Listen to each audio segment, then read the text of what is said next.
Thank you so much to Andy Burke and the whole team at Murrayfield. I mean, to leave us there on that incredible interview with the Scotland head coach Gregor Townsend. I am Sarah Orchard. I'm alongside World Cup winner Paul Grayson, also Chris Ashton, former England wing. I think before we start anything England-Argentina, just a few moments to reflect on what Gregor Townsend has just said there. For him to turn around and say they have no right to beat any team, it would be entitlement to expect them to beat New Zealand and Argentina. He's coming out swinging at the moment, isn't he?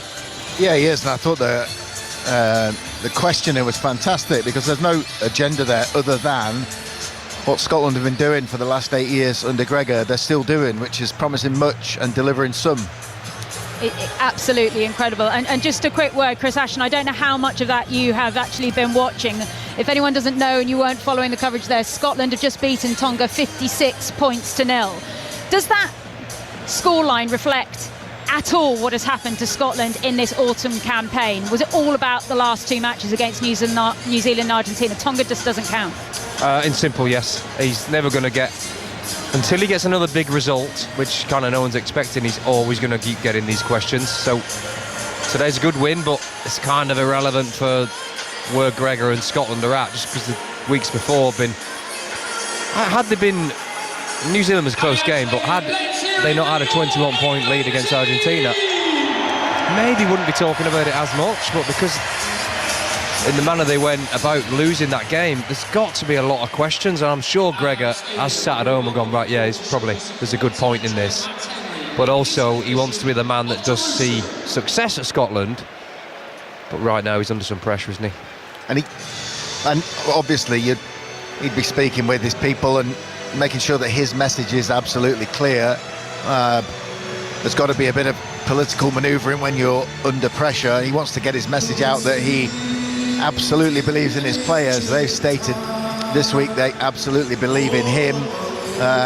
How long that entente cordiale remains to be seen, but all the players who played for them today can do is get out there and win a game, and they did that. Certainly did. Right then, that was what happened up at Murrayfield. Let's find out what's going to happen today here at the Allianz Stadium at Twickenham. It's England against Argentina, and what a story we have lined up for you. England on a 10-test winning run, looking to be unbeaten at home this season, taking on an Argentinian side who are also unbeaten in this autumn campaign. Yes, they did pick up their losses in the Rugby Championship. Yes, they lost at home to England in the summer, but we know that they were slightly changed teams. But you were here last week, Paul Grayson. Twickenham was bouncing after that win against New Zealand. How wary should they be of Argentina? Well, Argentina showed Gregor Townsend's having a very uncomfortable interview because of what Argentina did to Scotland last week, which was start very slowly, let Scotland get away, bring some changes, and then find the sort of form and finesse to see them home comfortably in the end. They're a dangerous team, and they've got their own agendas. They want to come and win in the Northern Hemisphere. They want a clean sweep of victories away from home, which is incredibly hard to do. So if England take them lightly, particularly with all the changes in the England team today, this could be quite tense. And Chris Ashton, we'll go through the teams in a moment, but the headlines are all stolen by the return of Elliot Daly. He's ended up playing on the wing. Just how big a player do you believe he can be for England if he can stay fit between now and the World Cup? I'm not sure of how prominent he's on the pitch he's going to be, but he's definitely invaluable to go into the next World Cup. Steve's already mentioned that he's definitely going to be there for the next World Cup, just with the experience he carries, and he can play multiple positions. A lot of that is invaluable to have a guy around the squad who is a really good character, puts everybody at ease.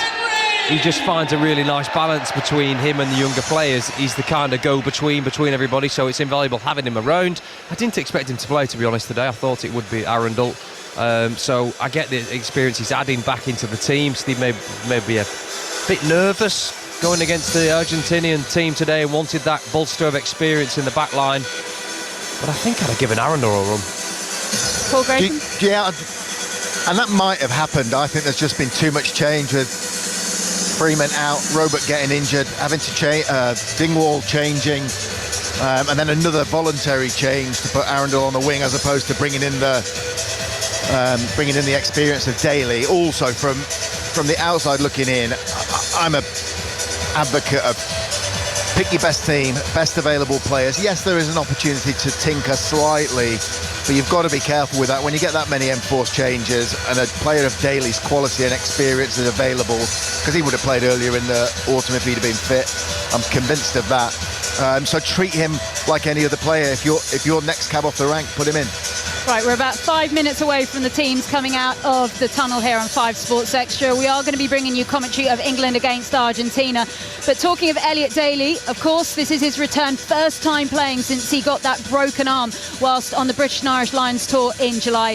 And earlier this week, I was down at Penny Hill Park talking to him about his recovery. It feels like it's gone slowly, but now feels like it's gone quick. Now I'm back. But I've just been looking forward to getting back. I've been training sort of a lot and not been able to play and get the sign-off. So got the sign-off last week. So I'm really excited to get out there again and try and help the team as much as possible. And is there sort of like a certain amount of weight or load that you have to be able to put through the arm to know that it's okay? It was kind of just progressing. Like I've been at 100% weights now for 4 or 5 weeks, but at the start, obviously, you don't want to do it anything too early. But you want to stress it a little bit because the bone actually responds to stress and heals quicker. So it was a bit of a balance with the guys at Sarries, but Laura's done a really good job of me. You were available last week, didn't quite get the nod. What was it like when Steve said, "Okay, you're in"? No, it's brilliant. I think it's just one of those where I'm just watching this team grow, and I just want to try and add to it as much as possible. And it's the performance on Saturday was outstanding, and I think the performance the last 3 games especially has been brilliant at home, being back at Twickenham and Allianz Stadium. So yeah, it's one of those that I'm just raring to go, ready to go, and I just can't wait. I know this is a question that follows you throughout your career now, but when Steve says you're playing, is it the whole thing of where? I did ask him that question, yeah. Okay. But I'm looking forward to it. I don't. When I'm in this England squad, I don't mind where I play. It's different to when you're playing for your club. The way we play, the way we attack, the way we defend, you're always in the game, whatever position you are. So I'm looking forward to trying to just add to the team as much as possible. Come off my wing and try and help the guys out. When it comes to Argentina, different experiences depending where you've been in the squad over the summer about how much experience you've had of them and in what way. But for the team that actually travelled away, they'll be quite bouncing. A few of the Lions players probably might have a score to settle. What's the approach? I think it's the approach to every game. I think obviously in the summer, as you said, a few different experiences. But I think the way that the England boys went about the business over there was brilliant. And watching that from afar was great to watch, and I think the game plan really came together. We know how dangerous they are as a team, how physical they can be, and how they want to get in the aerial contest. So I think those 2 things are going to be massive this weekend. Well, there you go. Elliot Daly, the Saracens' utility player. He's playing wearing 11 on his back. He can turn up at 13, he can turn up at fullback. And from everything Steve Borthwick has been saying this week, he really wants him to get off his wing. Who better to talk to about that than Chris Ashton? What is it like when you're given that kind of licence by a coach to go ball hunting? Well, my problem was that I did it too much, I think Grace would say. I saw that as a licence to just go mental. We got a little bit of a moment. We had a rule when Ashley first started playing on the right wing. He was allowed 2/3 of the pitch to go after the ball, and then if we were going to score in the right-hand corner, he had to be back on his wing to go and get it. I think by the time he finished his career, he'd stretched that to 68 metres off his own wing. Seemed to work though, Ashley. Yeah, there is definitely a balance, and there's not that many players currently playing international rugby that do have, I don't think, that good of understanding of how to follow the ball and when to do it right at the right time and stay on your wing. Elliot Daly's in that bracket. He knows where to add and how to add and when to hit the line and involve himself in the back line. So the reason that Steve said it to him, because he knows he can trust him with that information to find the right places to get involved. And also, Chris, there's the way England have played prior to this iteration, prior to the coaching staff changing. There was no roaming for a winger to do. You were chasing a box kick, counter-rucking and defending, because England had no real attacking ambition beyond that, whereas now they're going to play ball in hand, tap-backs and everything else, unstructured play. But from set piece, we saw last week that England can launch and get through multiple phases where there actually is something for a blindside winger to go and do. There is something to trail. And confidence, just confidence in players, and to score 4 tries against New Zealand last week, like, that is impressive. It doesn't matter, and all the tries were different. So the confidence being in the team, and then you're adding a bit of experience, and then people start to feel more comfortable. Oh, actually, I can go and try this, I can go and do that. It's a breeding ground for it, really. But I do think we can't be let down today, I don't think. That's really important that they finish today really strongly. Well, they've got to beat Argentina. 6th in the world at the moment. They're just coming down the tunnel. Their skipper, Julio Montoya, of course, who so many know from his days at Leicester, now, of course, playing over in France. 3 Rugby World Cups to his name as he lines up in the Twickenham tunnel with his team behind him. And it's worth saying, when it comes to this Argentina side, do not take them lightly at all. And of course, yes, England had those 2 test wins over in Argentina. Yes, England were depleted, but so were Argentina. A number of their players that play in the top 14 were not involved in that campaign. It was quite specific by their head coach, Felipe Contaponi, not to use all of them because they played so much. So here we go. The last time for England and Argentina this autumn. Out they come out the tunnel. Can England go for 11 in a row? Listen to the crowd.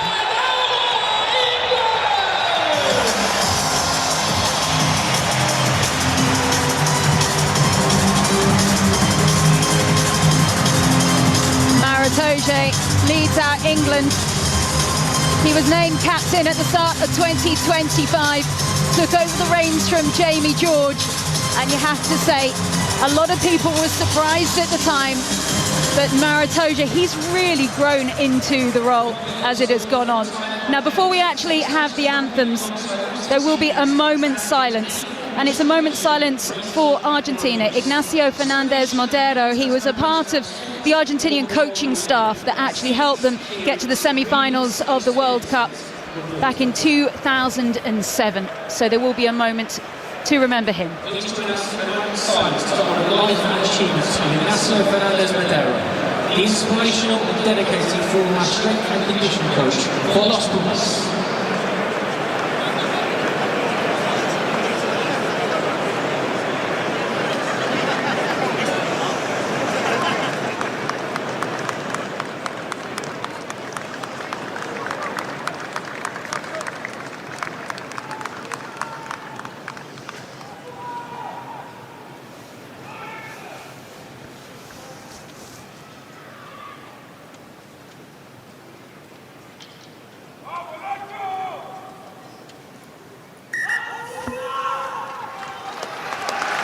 You are listening to 5 Sports Extra, about to bring you England against Argentina, the final match of their autumn series. But first, the national anthems.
Standing for the national anthem of England, performed by Matt Henry, God Save the King.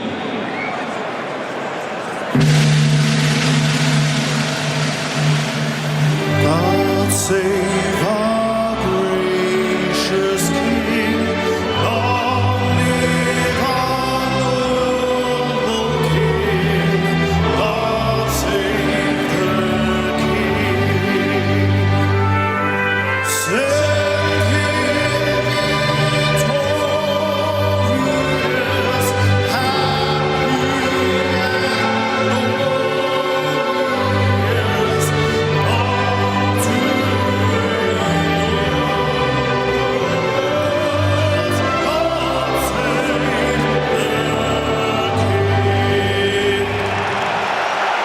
Welcome to 5 Sports Extra. England against Argentina on your way shortly. Let's run you through the two lineups, starting with Argentina. Coming to this off the back of wins against Wales and Scotland. Felipe Contepani, their head coach, makes 5 changes to his starting lineup. Starting off at fullback, Juan Cruz Malia, Rodrigo Izagro on one wing, and then Bautista Delgui, he comes in onto the left wing. In the centres, Justo Picardo, he's also given a start as he lines up alongside Mateus Moroni at 13. Thomas Albanos starts at 10 with Simon Benitez Cruz at 9. Moving into the forwards, it's a start for Thomas Gallo. Of course, their captain fantastic, Julio Montoya at 2 with Pedro Delgado at 3. Guido Petti, the enormous man mountain it is at 6'5", wears 4. Pedro Rubiolo alongside him at 5. Juan Martin Gonzalez wears 6. He was wearing 7 last week. Marcus Kramer is the player who comes in to wear 7, with Santiago Grondona, who was actually wearing 6 last week. He moves to 8. Onto the bench, it's Ruiz, Wenger, Rapetti, Molina, Matera, Ovideo, Meono and Carreras on the bench. Moving into England. Now there's more changes for them. We had a late change this week, 7 now in total with 2 on the bench. Starting with the backs, Freddie Stewart at 15. On the wings, it's Manny Fairweather-Boso and Elliot Daly after that broken arm coming back in to wear 11. Max Ajomo is the late change. He's going to be wearing 12 after he had that injury to Fraser Dingwall with Henry Slade at 13. His first opportunity of this autumn campaign. George Ford continues in the 10 jersey with Ben Spencer getting his start at 9. In the forwards, it's Ellis Genge, Luke Cowan-Dickey and Asher Opoko for Jewel making up the front row. Maritoje continuing in the second row with Alex Coles alongside him, and then the back row made up of Guy Pepper, Sam Underhill and Ben Earl. Onto the bench, it's Dan Baxter, Stuart Yules, Curry, Pollock, Mitchell and Smith. Your referee in the middle is Pierre Brousset of France. Right, we are 10 seconds away from kickoff here at Twickenham. They are an expectant crowd. They expect England to win. They expect 11 test wins in a row. Argentina have other plans. The last time they played here in 2022, they took the win. We're about to get underway. Albanos gets us into the Twickenham sky. Argentina playing from right to left in this first half. The ball is gathered by Ajomo. His first start here at Twickenham after he got his debut cap in the summer against Australia. England have the ball. They're playing in their dark blue kit. They're playing from left to right, and they have the ball inside of their own 22. Ball comes back to Spencer. Uses his reliable left boot to bring it down this near side touch as it goes out of play on the halfway line, and it will be an Argentina put-in. Early motions there, Paul Grayson? Yeah, good for Ajomo to get first ball of the game. Good solid catch and a carry. Feel that contact. Home debut for him, so big occasion for the Ajomo family. I played with his dad. Steve Ajomo, for people that don't know, former England and Bath flanker, as his son continues the dynasty as Montoya gets the ball in on the halfway for Argentina. Down the line it goes, crashes into the Argentinian centres, stuck inside of their own half an hour as Benitez Cruz goes digging it out. Does a little bit of a dummy to the forwards, but it's Albanos who puts the ball high into the sky. It's a take this time by Fairweather-Boso as he runs it out of the England 22. Rubiolo is the one to drag him down to the earth as Spencer looks for options on either side. They prefer this right-hand wing at the moment as opposed to pushing out towards the left. Itoje going in to add a little bit of ballast at the ruck. You're listening to 5 Sports Extra on the BBC. England 0, Argentina 0. As we've played a minute and a half at Twickenham. Ball comes down, Albanos has to take it into contact, so there's no fly half at the moment for Argentina. Big arm goes up through the Argentinian Thomas Gallo as he goes down to ground. Montoya arrives as they just need a little bit more space at the back of the ruck for the box kick from Benitez Cruz, of course, now playing at Newcastle, one of their big name signings. Brought in, though, by Steve Diamond, who's now left the club, as Ben Earl dances with his feet to try and get this away for England. They're back on the ball, 10 metres inside of their own half, as Spencer wanted to get the ball away quickly there, but Marcus Kremer sort of almost fell over the ruck to slow the ball down for England. Contestable ball that's ended up on the far side of the field, and it's Argentina who come away with the crumbs. Spun out ball towards the middle of the field, and Kremer, with that fantastic bushy beard, just fights his way forward. And then in the end, Albanos has seen enough. He wants to send it down the field. George Ford will gather and, calm as anything, calls the mark. Chris Ashton. There's been an awful lot's gone on there, but not very much. There's a lot of play and a lot of kicking, a lot of moving parts, but in the end, George Ford just catch the ball where Manny Feobosa originally caught the ball a good few minutes ago.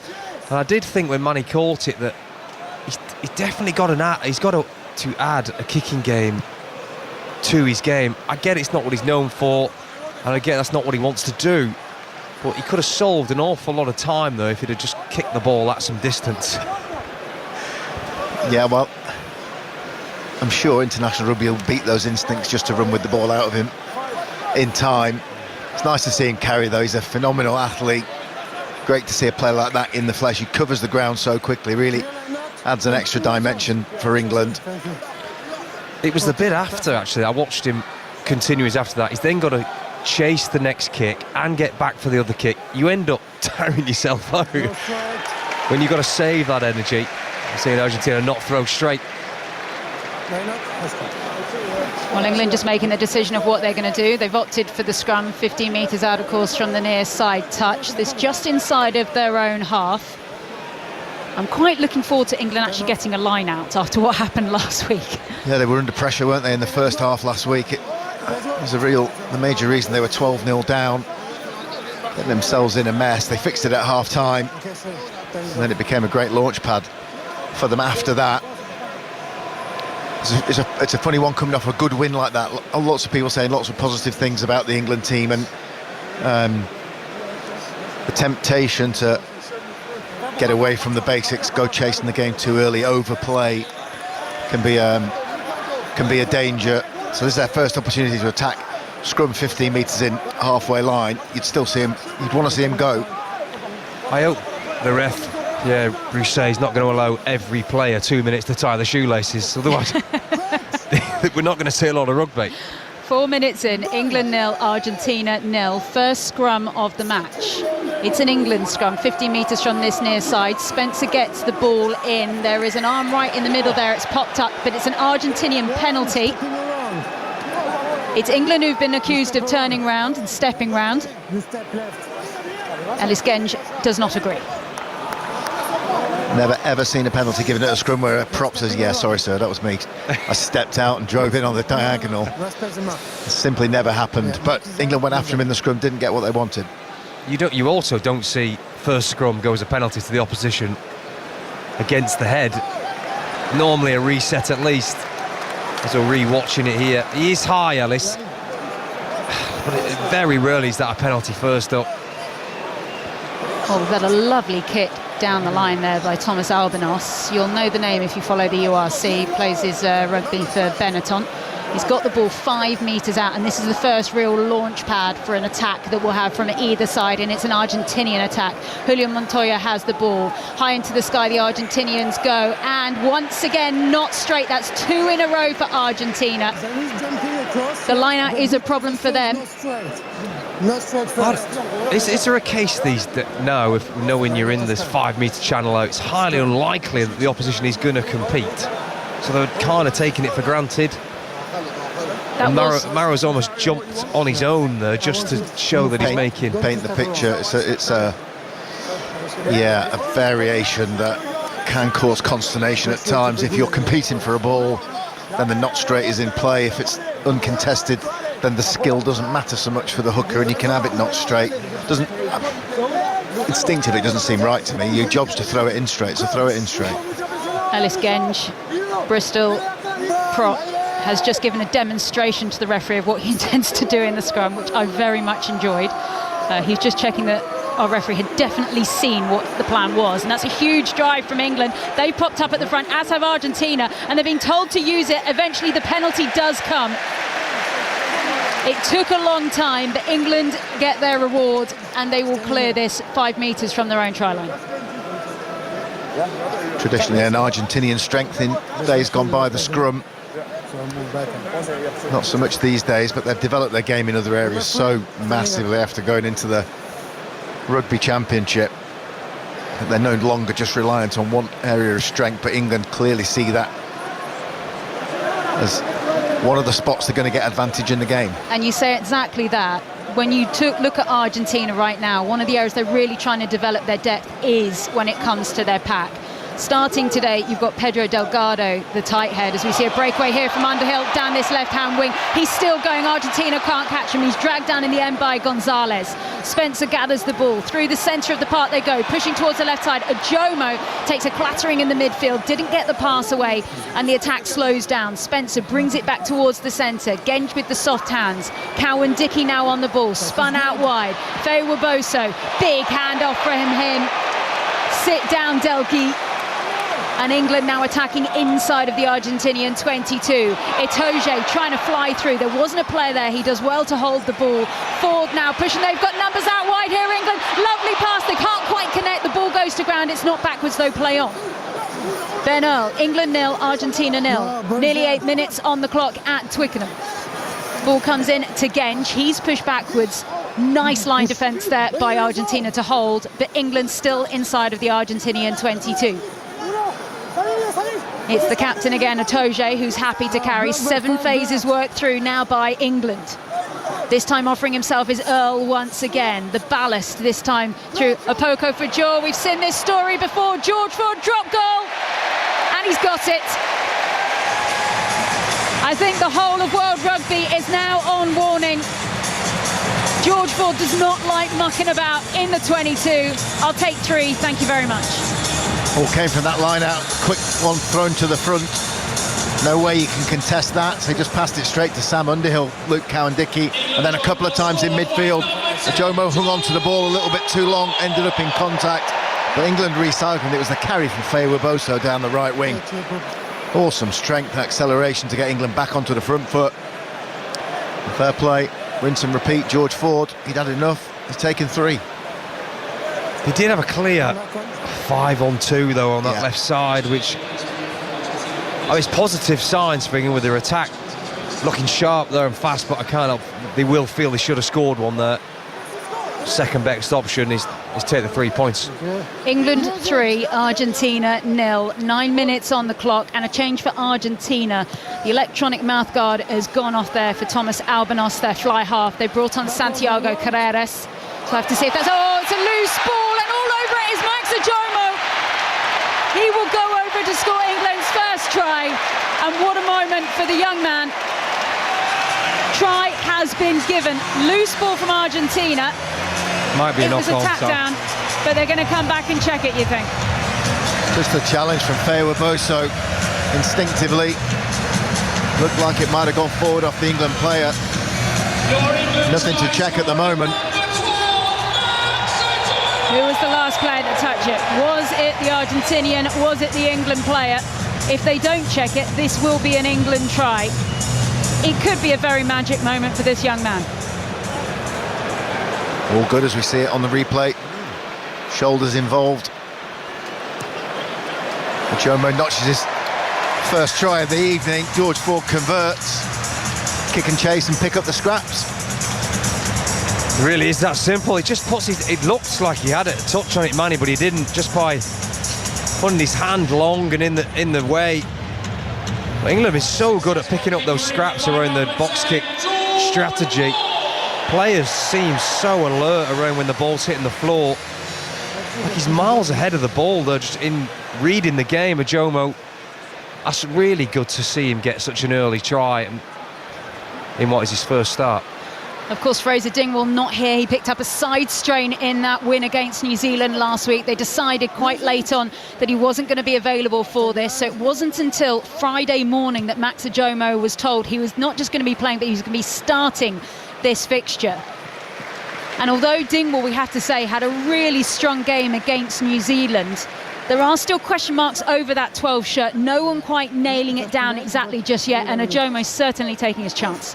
Yeah, I would say Fraser Dingwall, probably his best game he's had in an England shirt against New Zealand, really starting to exert the same sort of influence in attack that he does for Northampton Saints. But every player is under competition in this England squad.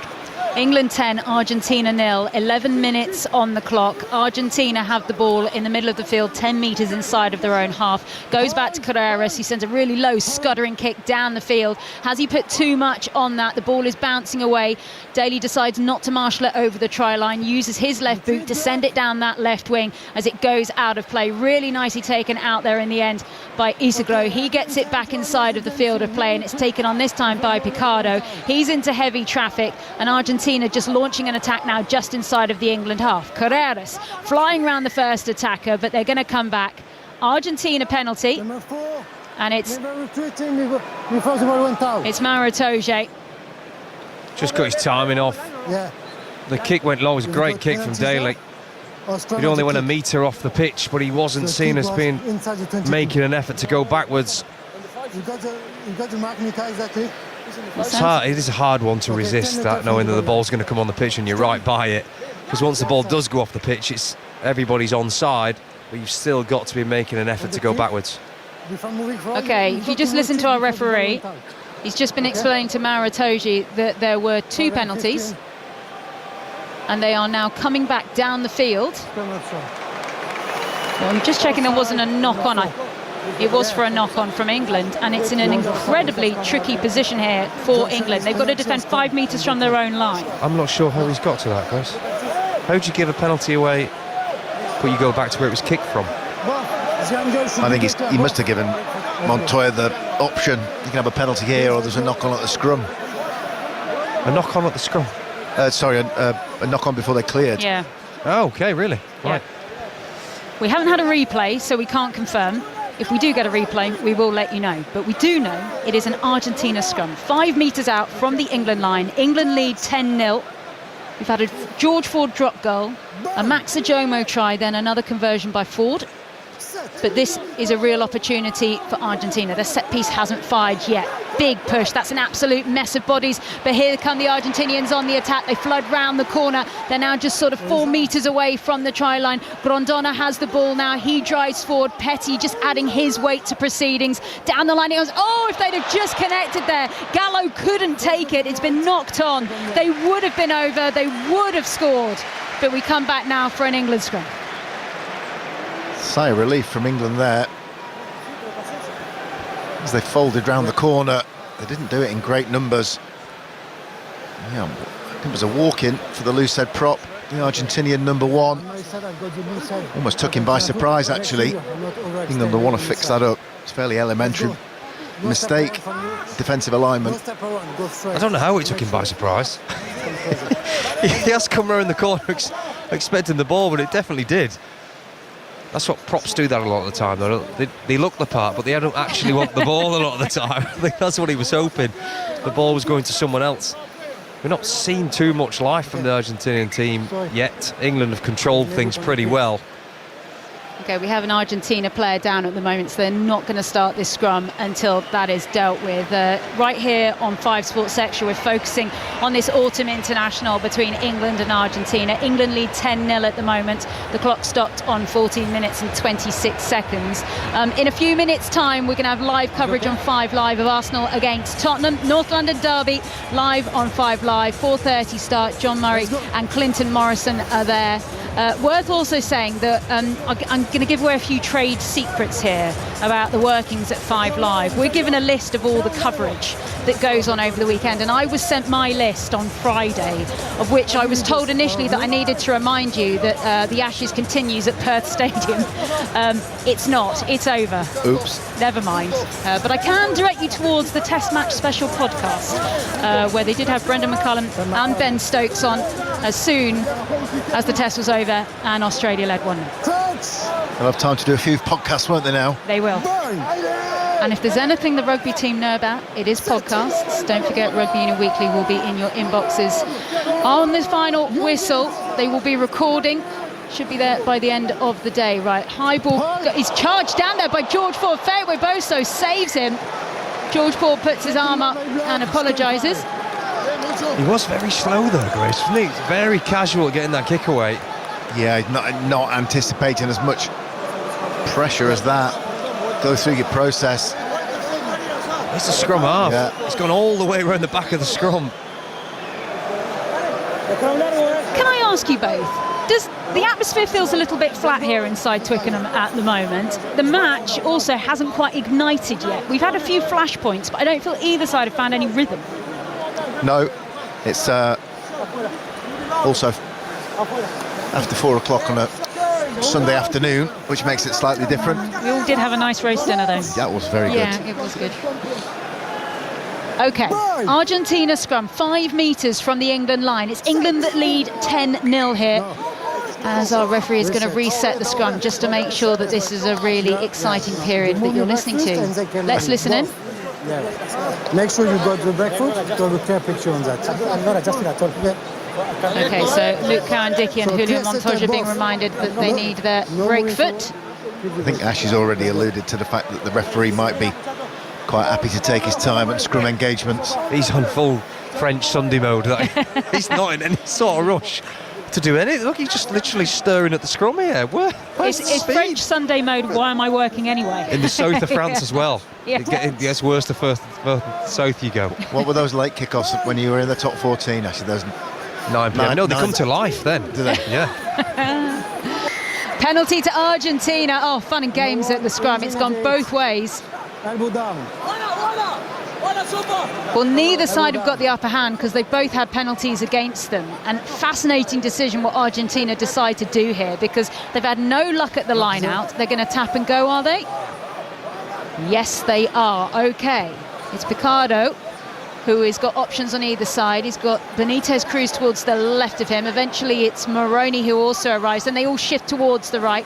Moroni then takes it forward, supports the forwards going forward. 2 metres left to go. Argentina hunting a first try then of this test. England leading 10-0. Spun out ball, this time taken forward by Kramer. Kramer crashes forward, 1 metre left to go. Rondona is there offering himself round the back. Still Argentinian ball. That's going to be held up over the line if it goes over. Wonderful work there by Luke Cowan-Dickie. Got himself right underneath that ball from Argentina. And England hold their line. They'll get the goal line dropout. My elbow's up there, he's gone flat. One of rugby's curiosities, isn't it? The complicated tap and go move in the opposition 22, which takes a minute and a half to organise, and then one big bloke runs straight into the nearest other big bloke. And then there's a lot of pick and goes. Well rehearsed. But yeah, there's a genuine skill in the evolution of the game. You change a law, players and coaches adapt. Players develop that understanding of how to control a player who's trying to score a try, who might be fractionally short. You drag him over the line, hold him up. A new skill to get yourself a relieving dropout. Okay, restart then. England send the ball down the field. And in the end, it's Carreras who gathers the ball. He sends it back, clatters into George Ford, who's knocked back 2 metres in the process to try and save his side. Itojo gets it going again. Genge then fires himself up to thrust himself forward outside of England's 22. They're looking for an exit here, England, and it's taken an awful long time. Ben Spencer is just urging everyone to get on the right side. Apoko Frijour, he goes forward now. The sailman doesn't quite get over the gain line, but still secures the ball. Slowly coming now from Ben Spencer, uses that box kick down the left. And there's a little bit deja vu rugby going on here. The ball going out on the left-hand side. And then we end up with a line out for Argentina on the halfway. Opportunity to play there for England once they nicked that ball from the breakdown, and Genge had got him on the front foot. I thought they could have played to the wide outside on the left. Then you're in a position to take your box kick, but they're obviously under orders not to overplay. Ball been taken cleanly there by Argentina. Crash it through the forwards. Big heavy men driving on once again. Comes to Carreras. He puts the high one up. Is the contest on the field? Yes, just tiptoes there by Elliot Daly as he keeps that in play. Does so well. Stewart, with the first time we've seen him on the ball today, the Leicester fullback. He's down on the ground, but he's lost the ball, holding on the floor. Argentina over the top of that. And a penalty for Argentina, who don't have any points on the board, but this is kickable. That's one man. You do not move over the ball when he's on it. Julian Montoya, the captain, so good over the ball. He's come from a mile away, knowing full well how the game is going to unfold, and to put himself in the position of where he can get the ball. He's an absolute master of it at Leicester. It's a real super skill of his. And he's such a short, squat frame. Once he's over the ball, he's literally impossible to move. And Argentina have not really thrown too much at England yet. They realise they've got to kick a lot, because it's an area that England generally command. But you can't kick the kicks when they're going too long and no one can contest, which is what they've done so far. Santiago Carreras, so instrumental in that comeback win against Scotland last week. 4 conversions from the tries, all 4 of them within a 20-minute window. As he lines this one up, uses his right boot, and that's come off the post. It lands in front. Itoje's the one who's alive to it, so Argentina still not on the board. It remains England 10, Argentina 0. And once again, England looking to exit from a really tricky position. George Ford from behind the post sends it towards this near side. And other than the drop goal and the try, England have not been down the other end. It has all been about Argentina. Very stop-start game, isn't it? Average attempt from a goal from Argentina, bounces off the post, but this is where you need some tempo. Get the ball, get into the line-out, get into a bit of flow of the game. Everything is very lethargic as the referee pauses once more to move England back 6 inches, and then they ignore him and move back anyway. Albanos is back onto the field for Argentina. Itoje manages to steal the ball at the line-out. Argentina not having a lot of luck there. And they're trying to maul this one away, England. Again, a few frustrations with the maul last week as well. Trying to prove a point, no doubt, of what they can actually do here. They've made a good 3, 4, 5 metres now. Spencer Warner move and use the ball. High ball up into the air as they just push players out of the way. Argentina knock it on. It was Delghi who went up to try and get it. But a warning there for blocking from Argentina, so England get the penalty, and it goes into the hands of Henry Slade, who's got a very long left boot to send it down this near side. There's a lot of left footers out there, dominant left footers there for England. How much does that change an attack? Just gives you the opportunity to exit in different ways. It's a great kick there from Ben Spencer, isn't it? There's a difference, isn't there, right now between the two teams? Is England's ability to get up and win the ball back, and Argentinians not able to do it.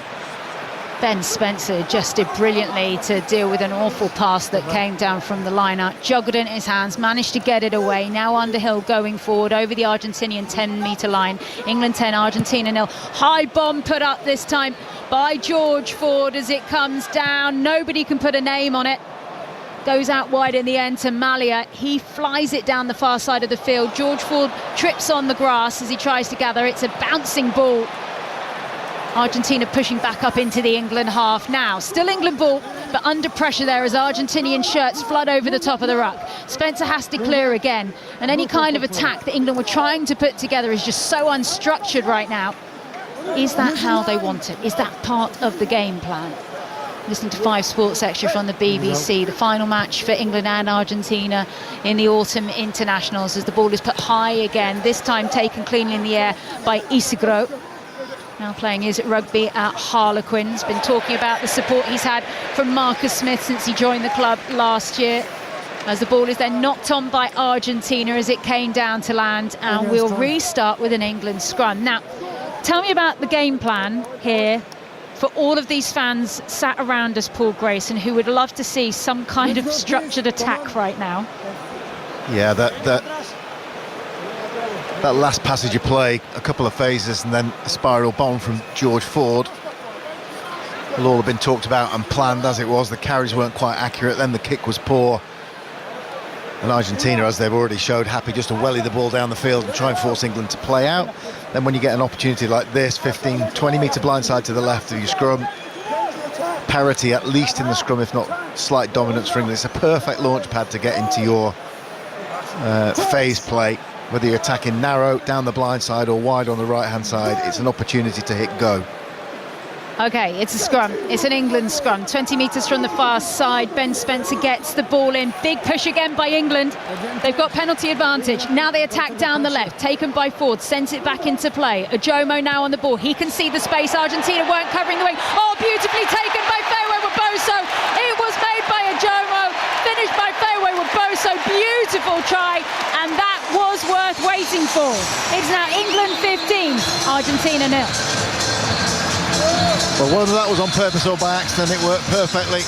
England got dominance in the scrum, went for a nibble down the blind side, changed their mind, bailed out, passed the ball back to the right. And then Ajomo, having activated the Argentinian backfield by going the other way, flicks it over the top to Fewe Weboso. Easy catch, easy finish. The great thing about that is Ajomo's followed the play behind the scrum and wanted the ball off George Ford, which not a lot of players you wouldn't say would do in that situation. They'd expect George Ford to solve it, but he happily wanted it off him and found a kick out of nothing really. He's looked up, seen it's on out wide, be able to put the skill on two. But literally, Fewe Weboso didn't break stride. Max Ajomo putting up his hand in the 12 shirt as George Ford sends that through the post here. England 17, Argentina 0, and all the cameras trained now on Max Ajomo and that cross-field kick. A reminder, he's 25 years old. It's only his second England cap. To have that kind of confidence, that says something surely. He's been in the game, hasn't he? Caught a couple of kickoffs, carried the ball in open play, made a couple of passes, scored a try, set a try up. Action-packed 25 minutes. England 17, Argentina 0, 26 minutes on the clock. England on the ball from the restart inside of their own 22, 15 metres away from this near side. Spencer, of course, a Premiership winner now with Bath as the ball comes out of play. He won the Premiership, of course, with Saracens, all kinds of a trophy-laden cabinet when he was at Saracens. 4 Premiership titles, 3 Champions Cups. And then he started winning silverware down in the West Country as well. The club captain spoke to him earlier this week about how he feels about not necessarily having as much responsibility at England, and admits it's taken him a while to feel settled in an England shirt. And it would do with Ben Spencer if you think about how many times he played for England and they just never won a game. Finally, he's found his groove. Still second choice to Alex Mitchell at the moment, but with his opportunity day as Argentina absolutely so concerning mess this up. is that there's just no energy at all about Argentina. Yes, look, they've done the Rugby Championship, they've been on a Northern tour, they've only had 3 games in this tour. They just look so flat on their feet. I just can't, there's no energy whatsoever from any of them on the pitch, which just seems like a really miserable way to end your tour as a team. I don't think it's going to be a great fanfare here for Argentina unless they can find that spark as the ball comes back and a really weighty kick is put in there by Albanos. Fewe Weboso, who tends not to kick, he doesn't really have that in his armoury still, runs it into traffic down this left-hand wing, and we're about 6 metres away from the halfway line. Ellis Genge gets the ball out to Coles. He drives on round the corner. Big opportunities for Alex Coles at the moment, following that injury, of course, to Ollie Chesham. Can he take his opportunity? High ball once again. And it's all about how it lands. Now, both players were looking in the air there. We had Delgi and we had Fewe Weboso going up for the ball, but they both sort of knocked each other out in the process. I think they were both absolutely miles away from They were nowhere near it, and they weren't looking at each other. And yeah, you don't need to watch that back on any highlights. So we'll just take the line hard to up. catch those kicks of Ben Spencer's. He doesn't kick them up and down as a normal turnover. It's on a side. It's impossible to try and work out where it's going to land. Another one of these stabbing kicks by Albanos once again ends up in Fewe Weboso's hands as he drives it forward up towards the England 10-metre line. Still England 17, Argentina 0. 29 minutes on the clock here at Twickenham. Ben Earl, he gathers the ball as he drives forward. We're going to get to see him at 12 a little bit more perhaps in this match. The England coaching staff, on all accounts, did have discussions of if they should start Ben Earl there in the build-up to this. With that injury to Dingwall, decided to opt for Ajomo in the end. At the moment, that's a good decision. Jomo giving that cross-field kick for Feiwe Boso to go over. Argentina on the ball, inside of their own half. Ball gets dug out then by Newcastle's Benitez Cruz. Albinos once again. It is such deja vu rugby here at the moment, as the mark is called eventually by Freddie Stewart. And the kicking contest, we haven't seen too much of it so far, as in the distance. We've seen a lot of what we talked a lot about this autumn about crumbs, about contestable kicks, but the long kicking game, we haven't seen so much of this autumn, Paul Grayson. No. Argentina are resolutely going for it. That is their one tactic. Get possession, whack it down the field. As Chris has just said, not much energy for anything else at the moment. England kicked the ball straight off from the mark from Freddie Stewart. Argentina pedestrian at best to get to the line out. Okay. Argentina, they just go for a short one at the front. They weren't going to bother sending that one up. The troubles that they've had in this line out so far, as the ball is rushed forward this time by Huto Bacado. Still Argentinian forwards throwing themselves at the ball in the middle of the park. Round the corner they come, popped off ball really nicely to Delgi, but wonderful tackles raining in from England to push Argentina backwards. Richard Wiggleworth, the defence coach for England, will be happy. Petty now on the ball. Over the top of it goes 4-5 Argentinian forwards. They form the caterpillar. Benitez Cruz sends up the high ball. Delgi chasing it down this left wing, goes up again, and they clash again in the air, him and Feiwe Boso. Both players are okay. Feiwe Boso landed on his feet as they come away with it this time. Driven on now by Gallo, the Benetton prop. Is this going to be a breakaway there for Malia? To lose fullback. Spun out ball towards the back of field here for Argentina. Oh, it's a breakaway this time through the middle. It's going to be Moroni who's now chasing. They can't get the final pass away. It's hacked on. Dropped on it goes Freddie Stewart inside of the England try area. Argentina in broken play trying to do something, but don't come away with anything. It's still England 17, Argentina 0. I'll have to check with that. That was a knockdown. Moroni break, sidesteps Asher Poker at his boots. Probably should have given it. Did George Ford knock it down, or could they say it was in the tackle? There is no knock on, it was with head and then kicked by Argentina, so goal and drop out. Oh, he's took it to the face, George Ford. His hand was nowhere near it. You can do anything with your head in rugby, it's fine. It's a kick by your players. Yeah, he did well to get in the passing lane, George Ford, to be honest. Really, really good footwork to make the break. In that sense, he knows where the support is. Ford just blocked that passing channel, saved a certain try. That's the only way Argentina are going to get into this game. Yeah. Is try and find holes, go through phases. You're not going to win kicking the leather off the ball. England are too good at that at the moment. Got to find a different way through it, and they have got the players, especially in the back line, to find holes. It's almost like the Scotland game last week when they were 21-0 down. They throw caution to the wind. Started to play. We see a replay of England's aggressive defence on the right-hand side. A good tackle. He's been so good to close Ben Spencer. Guy Pepper, yeah, a real find. A bit of a ideal quiet man at number 6 who gets through a hell of a lot of work. Okay, we're back underway. It was actually Maratoge, the England captain, who was receiving a little bit of treatment to one of his legs or his foot. We're not quite sure, but he's been passed okay to play on. There wasn't any concern on the England bench as Charlie Ewels was sent off around the back of the post to do his warm-up. So, Argentina on the ball now. They've managed to get away from the halfway line as they absolutely mess up their passing. They've knocked it on and it's gone out of play, so England will have an option here of what they actually do. They're going to go for the line out on the far side. But in broken play, they seem to be happier, Argentina. Structure just doesn't suit them. No opportunity to show a bit of flair. But if you're loose with your passing, they're closing the door well. England, Ashi. I don't necessarily... Yeah, it was not... I think it was the pressure that was coming on from the England defence. Everybody committing on the outside, coming in, hitting the man. Puts an awful lot of pressure on the skill set when that is the case. And even when you do end up getting the ball on the wing, when there's been 2 big hits on the inside, you're either on your own or you've got to go backwards and get the ball. Just good defence from England, from everybody.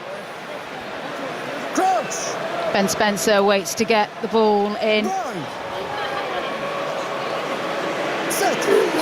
Far side by 5 metres. We have the first swing low going out around the stadium so far in this early evening here.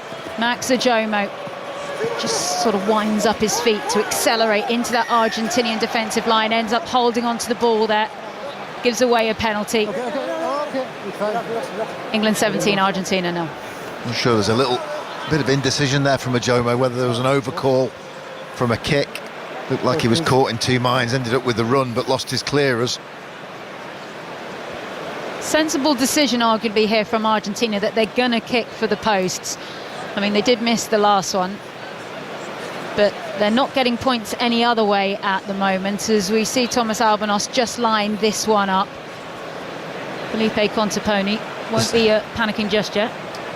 There's no way that Argentinian scrum half should be riding three England attackers trying to clear him out. I mean, I guess he's really strong, but they probably should have done a better job. Can't be all Max's fault there. Thomas Albanos lining this one up. It's an absolutely massive thump he's going to have to give it. Is it going to make it over? Yes, lovely there by the Argentinian 10 to finally get them on the board. It is England 17, Argentina 3. Can you describe his kicking technique for us, Paul Grayson? Scruffy. Okay. I know. Anything else? Not overly technical. Yeah, well, look, that's not a long kick at this level, and he's only a metre or so over the bar, but they all count. Okay. We'll see if we can get more than scruffy out of Paul Grayson as we go on, as the ball ends up in the Argentinian 22 from the restart. England 17, Argentina 3. We've got 5 minutes to go until half-time here at Twickenham, which is still pretty quiet, we have to say. I think after the excitement last week of the All Blacks, the fact that this is on a Sunday, at the moment it is a slightly subdued crowd, despite the fact we have had 2 drives, one through Max Ajomo, one from Fairway Reboso. As it comes back to Albanos, he sends it down towards this near side. Nice idea, because George Ford had to track across. Takes his time, George Ford, to straighten the ball and send it back to Albanos. He's still inside of that Argentinian 22. He uses that long scuddering boot. He's doing well to move the England back three. You've got to give him that credit. As he overcooked that kick, no, George Ford has to gather it before it gets to the try line. He sends it out of play on the far side, and it just goes out there, and George Ford forces Argentina into a line out. That's actually really good play from Argentina. Caught their own kick, caught a kick-off, and end up getting the ball back on the halfway, all because of the distance that Malia, the Argentinian fullback, got on his kick. Freddie Stewart did about 300 metres running there, chasing everything from everywhere. Obviously relying on him a lot to chase these kicks back for England. You can't ask too much of him. Make sure you close it up. Right then, Argentina liner on the halfway line. Line-out has not been their friend. I think they're finally going to get one, so that's a relief. Okay, come away with the ball. Driven forward this time by Bristol's Grandona. Slow ball, though, for Argentina. They can't really build anything from this. They're going to go straight to the boot once again. High one put up this time by Albanos. Underneath it is Itoje. Takes it with his big mitts. He's so tall, he doesn't even really have to jump. Just goes off on his tiptoes, plucks it out of the air and takes it down to ground. Spencer now waiting for a little bit more coverage so he can get his box kick away. Sends it down the far side wing. Underneath it, Argentina are there. Well marshalled back there by England, who's pushed Argentina into the half, and they win the penalty as well. Good work by England, who have a kickable penalty if they want it. Toji takes that ball, and there's a sniff that England can go if the ball is clean, but Guido Petty put pressure on the breakdown, which meant the box kick was coming. Good chase and judgment from Daly, and a low tackle means England can counter-ruck instantly, because the Argentinian players straight on the floor dominate that space, give the referee an easy decision to make. Did you guys just hear that little boo that went round Twickenham as England have decided to kick for goal? Well, they haven't had any possession really, other than the try and the drop goal in the anywhere near the Argentinian try line. It's all been down the other end of the pitch. They've just had to do exits for 35 minutes almost, England, so I kind of understand it. But I do feel that England just want to nudge the scoreboard on as much as they can, get to 60 minutes just and try and open up. George Ford, far side of the field. It's about 7 metres from the far side touch to try and make this England 20, Argentina 3. We've still got at least a minute to play. There will be a restart after this before we get to half-time. Ball sails through the sky. And that one's gone to the right-hand side of the upright, so it remains England 17, Argentina 3. Frustration there for England as Argentina prepare for the restart 22. Good strike from Ford, just a straight block. England just looking to squeeze the scoreboard beyond the 14-point mark, make it a 3-score game. Spiral bomb going up by George Ford as it comes down, taken cleanly in the end. Didn't get too much rotation on that one, and quite a lot of distance on it as well. Ball comes away this time through Petty. Heavy hit coming in on him. Huge clattering at the ruck as it's another low scuttering kick coming in there by the Argentinians, and the England back three have been moved around everywhere in this first half. Freddie Stewart can't quite take the ball in the air, ends up in the hands of Kramer. Number 12 in front of kick. But it's Argentina who are going to be pinged for offside. This is where Tom Roebuck was almost come into his own. This kind of situation, these kicking games like this that we've seen, open games up for England the past few weeks. Tom Roebuck would have caught that kick there and gone through. I think that's the difference. Jumping for attack back versus attacking the ball to go and catch it. The biggest cheer of the afternoon so far goes to the fact that England are not going to kick the penalty and they're going to kick for the corner. There's still dialogue going on at the moment of why Argentina are offside. They're really unhappy with this decision, but as the ball is dropped down 5 metres out there from the Argentinian line, the Twickenham crowd are expectant. They want to see something here. Feiwa Reboso is pushed all the way out towards this near side. He's about half a metre away from the near side whitewash. As England have a line out, far side of the field. Luke Cowan-Dickie hands on the ball. They've got about 8 metres to go to try and get this one towards the try line. Cowan-Dickie now has the ball at the back, driving forward, mustn't lose his bind. Spencer is there directing, still going forward. Cowan-Dickie has it, almost drops over the line, try. 3 tries for England in the first half. Luke Cowan-Dickie, now 12 tries in an England shirt on his 53rd cap, and England up to 22 points on the scoreboard. Well, Allianz faithful knew what they wanted. They didn't want another kick at goal. They wanted them all. Vocally, they want to get involved, need something to cheer. The cries of heave went up, heard by England, ignored by Argentina as they all splintered into pieces. All looked a bit too easy. Cowan-Dickie had no right to score from there. He broke away from them all a good 3-4 metres away from the try line, with just strength managed to get himself there. They are going to re-look at this. We all looked at the grounding from Luke Cowan-Dickie and all went, oh, maybe there's a little bit of separation. Knock on by the ball carrier on Let's the grounding. listen in. Short and then rolling on the side. Okay, it is literally a millimetre drop from Cowan-Dickie. I don't think it's clear. No, it's still on his arm. But they're saying he's dropped it and then he's rolled it over the line. No, it's all in one motion. I don't see any. It is so minor. Control with the hand. And then They're going to replay this a number of times here. not unfixable anymore. They're still discussing over whether they will give Luke Cowan-Dickie this try or not. George Ford still has the ball. Lost it. And rolls the ball. Anyone? Well, there definitely would have been separation if the ground wasn't in the way. Maybe they should take a tea trolley out to the some biscuits, just so they can talk about it a little bit more. Have they got a no decision? try. The grounding is short. Lost control of the ball and then run with the forward. Okay, so they're saying it was grounded before the line and it's pushed over the line. End of the half. And that will be the half. The try will not stand. The half-time score then at Twickenham is England 17, Argentina 3. And it is so subdued here, particularly after that. I know it's a Sunday afternoon. I know the All Blacks was amazing last week. But this is not the atmosphere that England want to end this autumn campaign on, surely.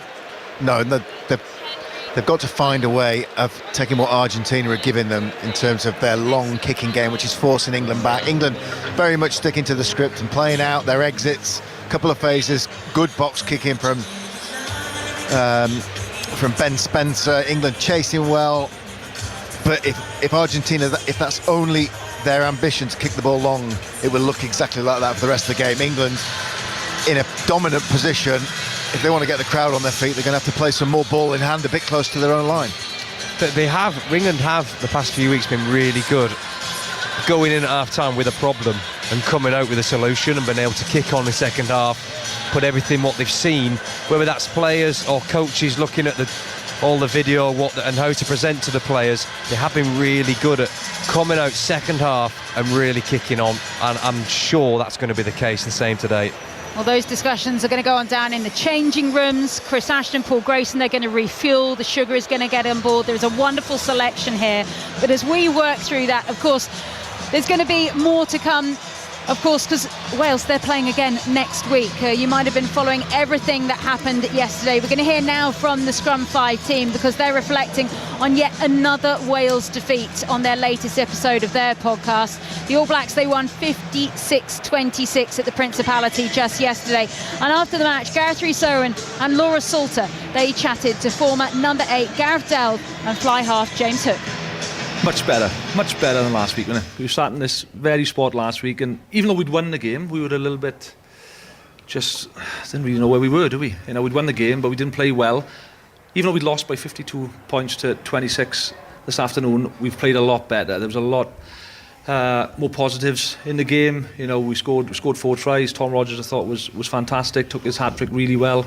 Obviously, I think we made 8 line breaks this week compared to 3 against Japan last week.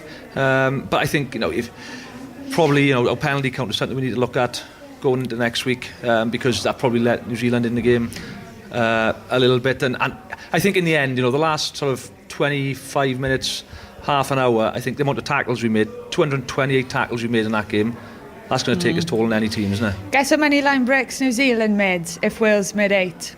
Shoot. 9. Yeah. So they had 1 more clean break and 1 more entry into the 22 than Wales. So my gosh, how do I feel? Well, I think we were never going to improve everything at once. No. You've got to celebrate what you can. So I'm going to lift you up, Gareth Rhys-Owen. I never said how I felt. No, but you're unsure. I occasionally get that moment. I think post-match, having commentated, you're filled with a huge adrenaline dump. It's a good game there, wasn't it? Yeah, it was. Yeah, it's filled with adrenaline dump. And when the result is quite clear in your head, those emotions are double down on. So, you know, when Wales are hammered, you feel doubly depressed. Wales get an unexpected win. But right now, because of that, I'm just uncertain how to feel. But you're positive. Yeah, I'm positive. I was really happy that wasn't overshadowed. The game wasn't overshadowed by the pre-match. I thought pre-match was brilliant. The anthems, the occasion, the haka was superb. And I was just worried within 10 minutes that could all be pulled out of the stadium by us getting an absolute thumping. That first try, Caleb Clark goes over after a few minutes and here we go. But then the try from Rogers was superb. And I think the pride brought in with our 60-minute performance, it wasn't enough, but it was lots to take home from, and really pleasing. I think my vibe's more damaged, mate, from Liverpool getting absolutely pummeled at home. So that's really brought me down. I brought that. You kept flashing that up throughout the game, didn't you? I brought that into the commentary because I could just sense that you needed a bit of context, and that was pretty brutal. Lauren? Well, it's the second most points Wales have ever scored against New Zealand. So to lift you up even further, Gareth, it presents you with an opportunity to once again remind the audience that you were there in Sydney in 2003 when they scored 37. I was there in Baldy. It was very late kick-off if I'd been on it all day, but there we go. I was a fan then. Yeah. So I think given the amount of territory and possession New Zealand had, the fact Wales found ways to score, that's something tangible to hold on to, isn't it? I think Lewis Rhys-Zammit looked really dangerous today. I think Dan Edwards having a runner start at 10 is a big positive for Wales. the pack, 5 of the starting pack made 20 plus tackles: Plumtree, Dab Jenkins, Mann, Deves and Dewi. So they also made it a fight. I mean, you've touched on how much pressure they had to absorb, but even conceding 50 plus points, I felt they did that in parts. Yeah, I think you're spot on there, Lauren. I think you mentioned there that some of the backs, I thought Zamet was much better, he had a lot more touches this week, and he did look sharp. But I thought our centres, I think we've probably the last couple of weeks been critical of our centres and Max Llewellyn. I thought Max Llewellyn had an excellent game. Joe Hawkins had a really good game. You know, Max, I think, with 2 of Tom Rogers' tries, you know, we said in commentary, didn't we, that, you know, it looks simple, but the way he just straightened and give the timing of that pass, I thought he defended really well. So I thought he had a really good, solid game, which he needed, and Joe inside him, which allowed, you know, the likes of Rogers and Zambi to get their hands on the ball. So yeah, I thought there was a lot of good stuff there. Like you say, Dan Edwards, Thomas Williams, they build in that partnership well, and like I say, you know, the more they play together in big, high pressure moments, the better they're going to get as a partnership. Yeah, and I was looking at Alex Mann at the end, and he was getting involved with a bit of afters again, which has been brilliant. And he's had a bruising a few weeks. You know, after last week, Japan literally trying to take his head off a couple of times, and he comes back for more. And I think, you know, he's grown across this autumn series again, going toe to toe with a quality sort of back row and standing up. I thought Harry Dees on debut outstanding, not just for the physicality that we knew he'd bring and the energy, but for his decision making. You know, even line break assist right at the end, he throws a missed four to Zamet on the touchline, which, you know, I don't think anyone thought he had in the locker. So really impressed with him.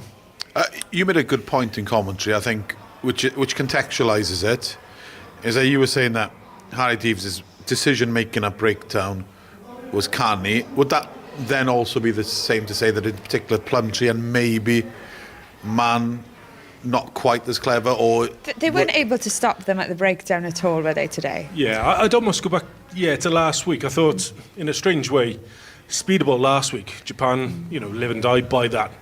It actually would have felt like they had more time to set this week than last. You know, but what you've got with New Zealand is they've got better individuals, more threats.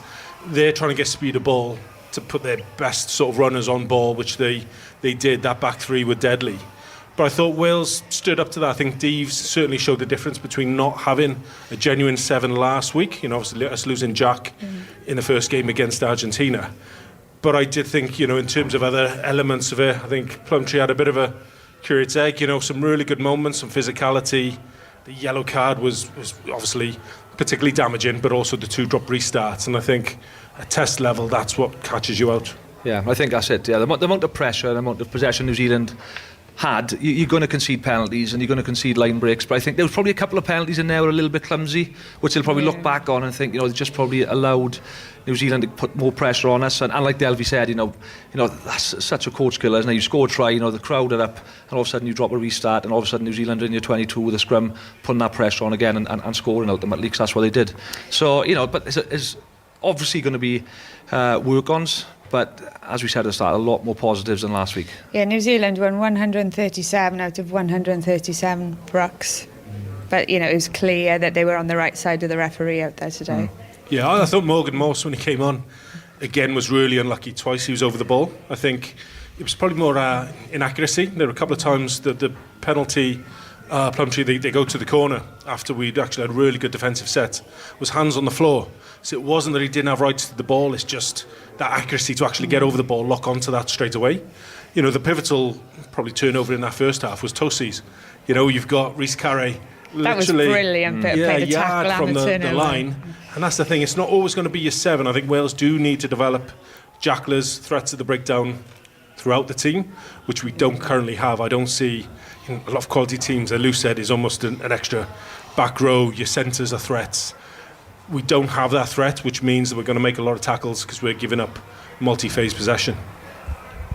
Rhys Carey comes with so much upside, doesn't he, in terms of his ball carrying. We saw him break a line that we've barely seen a prop do for half a decade.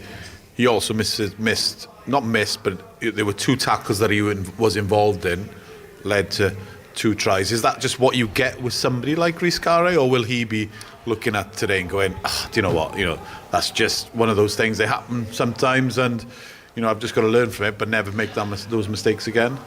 I was going to say, I think with those two tackles you're talking about, he was in position. Obviously, the first one you're talking about, Ruben Love, Yeah, was a it's a step back, inside, it's a and back. he was there, and it was a missed tackle, wasn't it? And the second one then was Williams, wasn't it? When he's probably a little bit too high carrying. It wasn't just him that missed the tackle. So yeah, it wasn't a structural thing. It was just a missed tackle, I think. But that line, in terms of attack, the line he took, it was almost so good a line the support couldn't get to him, and then he obviously got turned over. So yeah, like you say, he brings good and bad. But again, the more he plays and the more he's exposed to international rugby, you'd like to think the better he's going to get. Because he's a massive bloke, isn't he? If you look at the size in him, he's built for international rugby. And I think that's the challenge for Reece. He obviously, he's playing at a great level with Saracens now, and he's having a great impact in the Premiership. But returning back, to international rugby, that is the challenge. Being in a 15-metre channel against Ruben Love and getting absolutely skinned, that's what he's got to take out of his game. Well, thanks to the Scrum 5 team for their analysis of everything that happened in Cardiff yesterday. That one, of course, finishing with Wales yet another defeat, 26 points to 52. They went down in the end to the All Blacks, and of course South Africa on the horizon for them next week. We are live at Twickenham right now. Half-time, England 17, Argentina 3. England a couple of tries, Max Ajomo getting one and making one also for Manny Fairway with both. So we got to see a George Ford drop goal as well and a penalty. We did think that Luke Cowan-Dickie had gone over right at the death at the half-time whistle, but that was cancelled out in the end after it was deemed that he'd sort of dropped and rolled the ball over the line. But Twickenham was quiet. They are doing their best with the DJ right now, Paul Grayson, to get everyone going on a Sunday night. Is it going to work? The DJ is doing an excellent job. I've just made a classic mistake of putting my woolly hat on at half-time. I've now got nothing to look forward to in the second half. Oh dear, if that's what you've got to look forward to, we're all in trouble. No, Chris mentioned it at the end of the first half. England have been really good this autumn at being far from perfect in the first half, but finding a way.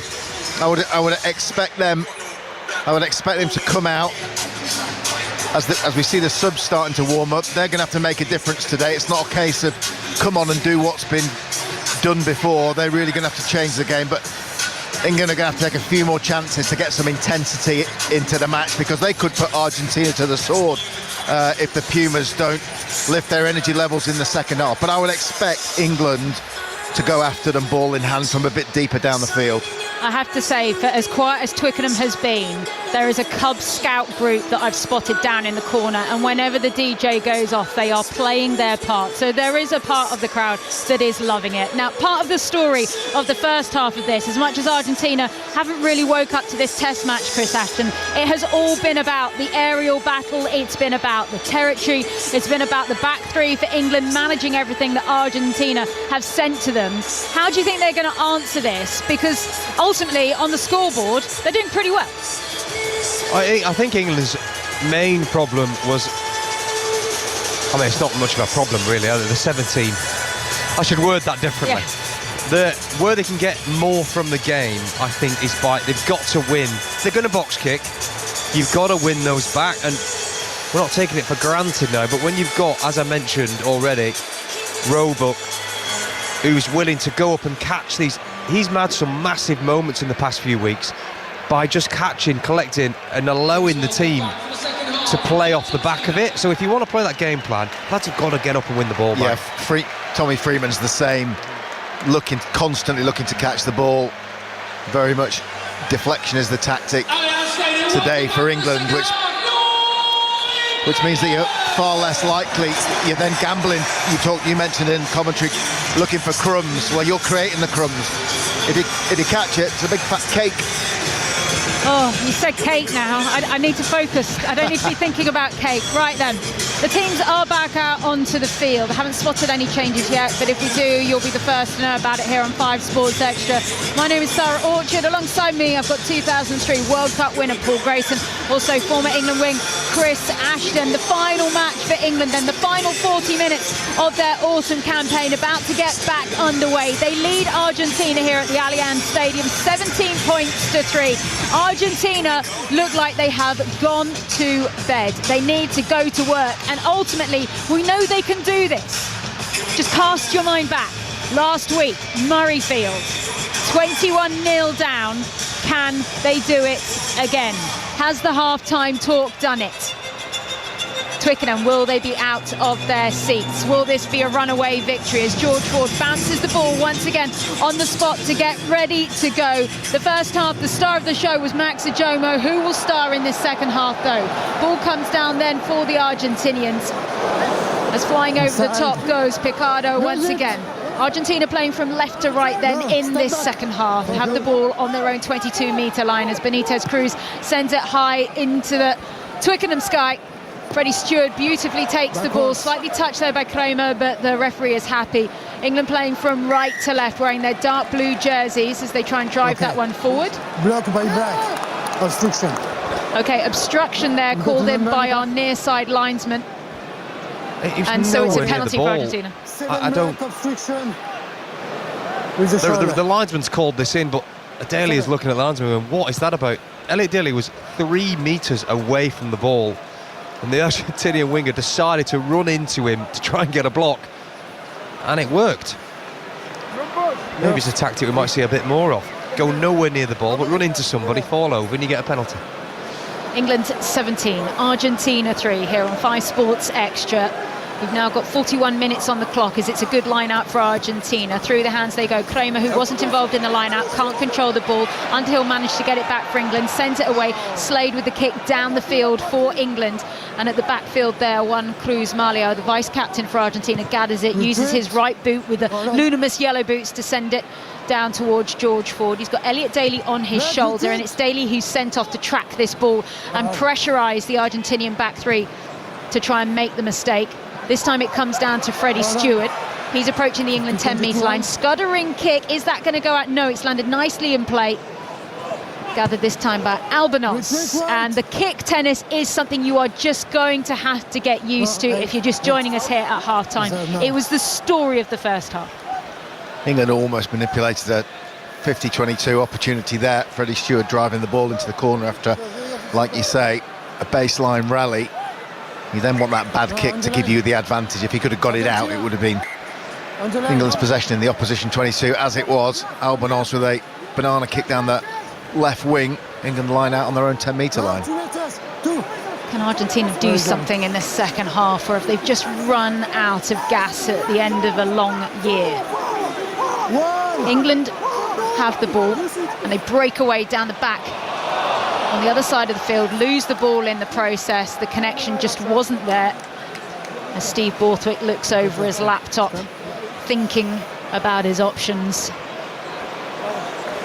I have to say, I do enjoy Lee Blackett now in the coaching box, because whilst everyone's sat there very serious, he's not afraid of jumping up and down and getting very excited when anything happens. Adds a little bit more character to the occasion. Yeah, Coach Cam can be very dull at times. A nice little snipe down the short side there, and then a one-handed delivery from Spencer. A bit too quick, a bit too high. Feo Boso doesn't deal with it. So it's another false start. Did you see Razzie Erasmus cheering, goading the Irish fans from the box last night? He played his part. I'd like to see a bit of that from Steve. I think we could be waiting a long time for that, Chris Ashton. They're going to reset this scrum, so let's just have a little word about what happened last night in Dublin. What an incredible test match for so many different reasons. Ireland 13, South Africa 24. Just the 5 cards for Ireland. I mean, it was incredible, and I say incredible in that I was completely enthralled from start to finish for all the right and wrong reasons all at the same time. What was your take on this one, Chris Ashton? Yeah, I mean, I was engrossed in it non-stop, but I can't help but feel there was just something missing from the game. South Africa should have really put Ireland to bed pretty easily, to be honest, but they weren't able to do it. But that's the Irish fighting spirit. We'll hold on to that thought as we see a breakaway there by Montpellier's Picardo. She gives it back to Albanos in the middle of the field. Argentina flirting at the moment with the England 22 breakaway, this time going nicely through the Argentinian hands. Petty has it, fed nicely though by Gonzalez. 5 metres out. This is better from Argentina. Remember what they did last week. Montoya now has it, drives for the line, knows he shouldn't go over or be held up. Pop ball back inside. The big prop Delgado, he drives on. Waits for the ball to come back. Still Argentina. Kramer on it now. 1 metre left for the Argentinians to travel. They get it out and they're scoring. Ruto Picado goes over and Argentina get their first try. 44 minutes on the clock. What is it about second halves and Argentina? It's early days here in this second half, but still England absolutely napping in defence. Yeah, just an overchase from the initial play. Picado makes the break up the middle, then England don't recover well. Henry Slade came down the line trying to close it off, but Argentina made the break through the middle, and from then on fairly routine in terms of working a bit of space for the number 12 to get over. Conversion successful, but it's a weak concession from England, Chris. Yeah, you'd have to say it is. They were far too tight, England, around the ruck.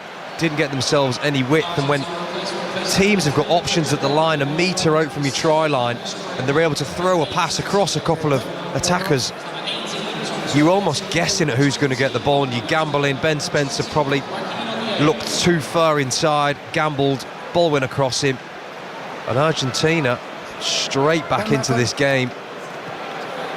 Okay, changes here for Argentina as well. They've taken off Pedro Delgado, also Marcus Kramer and Santiago Grondona. I'll just confirm, we now can see Rapetti, who is out there. Just confirming how they've configured that back row. No doubt Joaquin Ovideo is on. He's been really doing some good shifts whenever he has pulled on the Argentinian shirt. And maybe this is part of the Argentinian bomb squad strategy. We shall have to wait and see. Don't forget that bench that England have as well. It is England 17, Argentina 10. All of a sudden, it's got a little bit interesting at Twickenham. They looked a little bit like they were in cruise control in the first half as Stewart takes the ball, can't take it cleanly. Collision in the air. Freddie Stewart is okay. He has walked away from it, but I think he's clattered his leg. He's just testing it ever so slightly. It's his right leg that's got a little bit of a limp that he's trying to run off. And it's Argentina in the end who come away with the penalty. He went up against Isgro in the air, and both players are looking at the ball at the same time. And this is just what we're going to see more and more of. Isgro seems okay as well. No issue with the contest in the air. It's two outstanding catches of the ball, competing. Isgro's definitely better at catching a ball while chasing, and Freddie Stewart's one of the best at catching a ball while defending. So it was a match made in heaven, really. And they both, nobody really won. It was a 50-50. Freddie Stewart's still down getting some treatment. It's probably a dead leg in the side because of they both got some height. Argentina came off it. Still winning that aerial contest so far. Not the lineouts though, they're not great. And it's not a clean line-out again for Argentina. Freddie Stewart will be desperate to stay on the field. Only got 21 minutes after you have to go off against the All Blacks. Waiting for the ball to come away, this time driven forward through Thomas Gallo. Argentina on the halfway line. England 17, Argentina 10. Benitez Cruz, Story once again with the box kick, comes down just outside of the England 22. Daly can't take it, loses that one forward. And it's advantage now to Argentina. Benitez Cruz quickly gathers, looks up for options, finds Albanos. In the middle of the field there we can see Malia, driven forward once again, still Argentinian ball. Benitez Cruz quickly gathers, tries to just dance his way around, spinning pass out wide. What is it about Argentina in the second half? They are looking so bright and sprightly at the moment. Isagro took it on. This time it goes back, looking for more ballast to drive it forward and set something up. England's defence is going to have to earn its money all of a sudden. Rapetti is taking it on this time, drives forward the big prop. This time we get to see Ovideo on the ball. Matera, Argentina's most capped player. What a player to bring on when you need someone most. Benitez Cruz, and this is slightly lateral here, so the defence at the moment is holding from England. Side to side so far for Argentina. Can they breach the wall of dark blue shirts? It's slow from Argentina. There's no sort of real bite at the moment to this attack. They're taking their time. They're inside of the England 22. There's an appeal here from England that they want the ball. No, Argentina are given the penalty. Not releasing the player on the floor is the call. Guy Pepper thought that he had stolen it, but the tackle player was not released as the referee. Let's listen in. Okay, yeah, sorry. Just give me time. If there is continuity, I will have a look. Okay, next time I will release the PK. Okay? You have to release on the ground. You allow the contest because you never release the tackle. The player on the ground. No, it's true. Well, there you go. Please, move England back. about to ring the changes. The contest was good. Just down and to You are our good, left. but you have to release. 4 replacements stripped and ready to go. And we've still got an England player down on the floor at the moment. I think it is Asher Opoko for jaw who is down at the moment receiving treatment. He's got about 3 medics around him for the time being. He was involved in that last sort of clattering where Guy Pepper was going for the ball, and it's actually Itoje who's given away the penalty because he was the one holding the tackled player. So in this match so far, England have given away 8 penalties on the 49-minute mark. Argentina have only given away 4. And they're actually going to take their time for a moment here over Asher Opoko for jaw. I don't think they're in any rush. So there is going to be a bit of a break here. So England 17, Argentina 10, as the medics just get to work and take their time. If we could just have a moment to reflect, we started talking about Ireland against South Africa last night. When it comes to England, the fact they're about to bring on the POM squad, as named by Ugo Monye, or BOM squad, how much do we think that Steve Borthwick is developing a game plan, ultimately, that could beat South Africa? Chris Ashton? You can't give Ugo the credit for calling them the POM squad. Absolutely not true whatsoever. All the important stuff, yes. I think it was a Kiwi journalist that came up with it, but yeah, it looks like they're about to come on and add impact, as we have seen them do in every game so far from the bench, whoever it's been. Slightly different faces, but one who's very familiar to us, the blonde lid of Pollock. I thought you were just going to call him the blonde lad then. No. Couldn't do him that disservice. Now a TikTok star. 12 million views the video got, Chris. Hang on. Paul Grayson, do you know what TikTok video we're talking about? Big moment, big moment. No. Chris Ashton, do you want to explain it? Is that the truth? Hasn't got. If you haven't got it, you don't see it. Well, I haven't got it. I've seen it. But yeah, 12 million views is pretty impressive. Okay, I will describe the TikTok after Thomas Albanaz has taken the penalty for Argentina. Asher Opoko for jaw is okay. He is back on his feet as everyone waits with bated breath to hear what the TikTok dance actually was. We're trying to think of a reason that we might get Chris Ashton to recreate it as Albanaz sends the ball through. And this is all of a sudden a very interesting game. England 17, Argentina 13. And here come England's POM squad. Pollock is on, Baxter also flying onto the pitch. I can see Will Stewart as well. Curry. So they've kept a few back, but it's Underhill coming off the field to play. Opoko for jaw, Genge, and also Pepper. And with England all of a sudden under the pump, just a 4-minute game, what difference can they make? Restart then by George Ford. Ball high into the air. Landed calmly there. It's Picardo who has taken an awful lot of ball on for Argentina throughout the whole match so far. And they've got the ball outside of their 22. It is so slow here for Argentina. They're just trying to box this one away. High one once again. We've seen so many aerial contests and clatters of players going down on the floor again. It's Stewart and Isigro once more as the ball ends up in the hands of Ben Earl. He drives forward. Spencer gets the ball to Ford. Ford comes away to Pollock, who is absolutely being wrestled down to the earth and pushed backwards by Argentina on the halfway line. Definitely not over the gain line there. As Slade with a show and go, really nice. Tried to get the last pass away, had to bide his time, waited for Tom Curry to arrive. Ben Spencer there, finally gets round. They lose a second there, waiting for the scrum half to arrive. Ball goes down to the floor. England 10 metres inside of Argentinian territory. Spencer once again, back to Ford. He puts the high ball up. Waits for it to come down, tapped down by Daly, but still no name on it. Eventually Earl has it and England win the contest. They've travelled about 7 or 8 metres. Baxter driving on, the Harlequins prop. Spencer once again, Ford. There is a zip all of a sudden to England. It's kicked through by Daly, not quite sure what that achieved. as the ball is sent back by Argentina in kind, and England pushed all the way back to their 22. George Ford is going to be under pressure to clear this one, sends it across in the end to Daly. He uses the left boot to clear, but not the best passage of play from England, who end up back inside their own half, and Argentina have the line out. As soon as there's any kind of stalling of momentum, England immediately go to the edge. They look so much better when George Ford gets on the ball flat. Pollock off his shoulder, clears a ruck, they get round the corner. Then Daly gets the ball and puts a boot on it for no apparent reason, just as they were starting to get a little bit of momentum. The only reason I can think is he didn't see the winger back there, which would be pretty strange. So he's worked so hard to get out the back of the play and get his hands on the ball, which is what I've seen him do, but you have to think he's been out for a long time, Elliot Daly. He hasn't played a lot of rugby, he hasn't played any rugby since the Lions. It's his first game, so you can't expect him to get it all right. But as this game goes on, is it going to be harder for Steve to get Marcus Smith in the game, because it's so aerial, such an aerial contest of a game?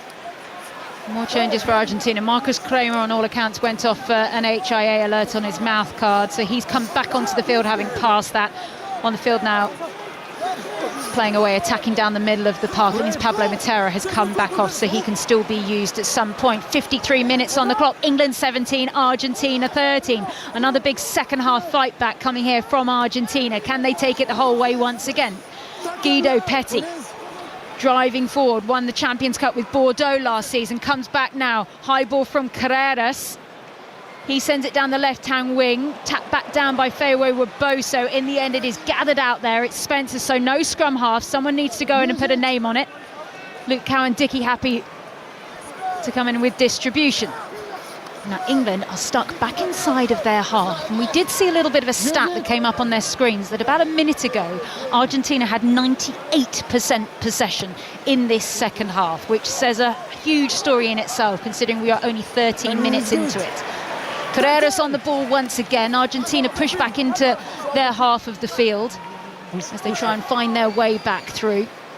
They've got to try in this second half through Picardo as they drive forward back round the corner once again, trying to remember the glory days of, they had a fantastic rugby championship. They might have finished at the bottom of the pile, but picked up some significant wins along the way. They won away in Australia, managed to get a result over New Zealand as well. Ball's going to come back high into the sky, and the contest at the moment, the aerial battle has been the story of this game. England do win that one, but they're back inside of their own half again. Itoje on the ball. Ford, can he stretch this one wide? They've got numbers out here. They need to straighten. Ajomo decides to go himself. Arriving player in Slade had no option but to try and clear. They couldn't get that just last pass away. Spencer with the ball, can't dig it out at the moment, trying to get his hands on it. It's so slow for England. Ford once again, this time to Earl. Puts his head back in to Argentinian shirts again. Montoya desperately trying to steal that one, not to be. Spencer, Bath scrum half, sends it up. Slams calmly down once again to Malia. His debut back in 2018. Real mover and shaker now in the top 14 with Toulouse as the ball is inside Argentinian territory. They've just got a little bit more structure about them at the moment, Argentina. High ball once again.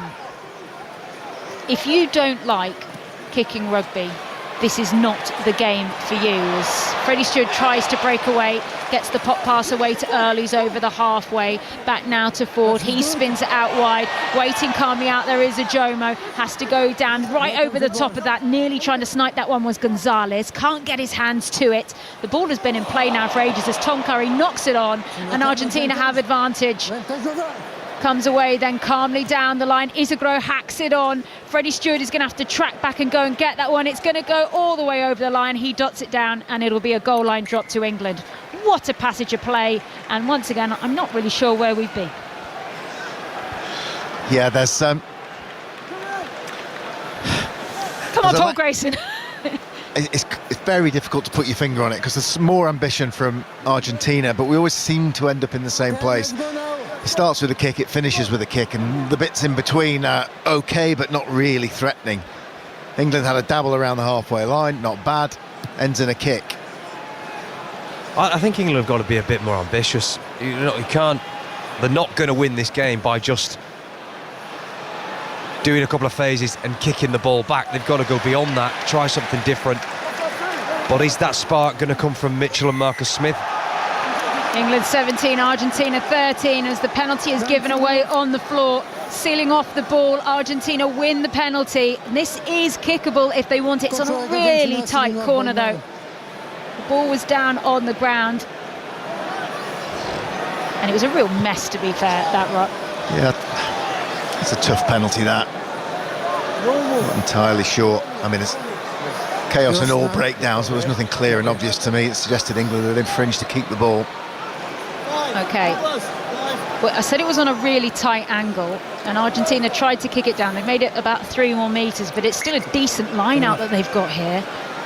It's about 10 metres away from the England line. Come closer. We don't want a big gap. Okay, the referee wants them to come closer. He doesn't want a big gap as the ball goes in, taken cleanly in the air there by Saracens Gonzalez, and Argentina still have it 5 metres from the England line. A try now, and they lead now for the first time in this fixture. 57 minutes on the clock. It's a 4-point game as Argentina come away from it. England under the pump here at Twickenham, trying to hold on to a lead. The crowd here on a Sunday afternoon are starting to realise that England are really in this test match. Comes away once again, driven forward by Ovideo. Big bruising run coming in by Gallo. Had an opportunity but knocked the ball on in the first half. Can't make it on this occasion. Driven now by Moroni. Still Argentina ball. They're going backwards but they're holding it. This defensive line from England has to hold. They switch back direction. Carreras has the ball, manages to get it away in the end to Malia. We're playing advantage once again to Argentina, and England need to be careful that we don't start talking about cards. Okay, listening to the referee as he walks away. Where's he? He's walking 5 metres away from Maro. He's calling in Maro Toge to give a warning, no doubt. Let's listen. No. I'm speaking. It's an official warning. There was too many penalties from the beginning of second half. You have to come out with a big gift, especially in this area. Thank you. Okay, the warning has been given. England have been given notice that they need to be more careful. And they've just had a complaint about head contact as well. But Argentina have a penalty here right in front of the posts. And it looks like they are going to go for the sticks here to make this a 1-point game, Paul Grayson. Yeah, it was a decent low tackle by Henry Pollock, but he lands the wrong side of the ball, and as Curry comes in to compete, Pollock's positioning facilitates that his England back row teammate can get on the ball illegally. Nothing complicated about it from the referee's point of view, but as soon as Argentina start to move the ball 1 or 2 phases, England look vulnerable. It's really smart from Montoya, the Argentinian captain, just going to the referee and said, we will take these 3 points, but they are still on a warning, right, for the next one. Can I have that in writing? Okay. Santiago Carreras is now lining up this kick at goal. Carreras sends it high. It's a 1-point game then at Twickenham. For anything that was quiet, it is not about to be here. The crowd is about to realise that the home side could be in a bit of trouble. What was meant to be a walk towards an 11th Test match win in a row.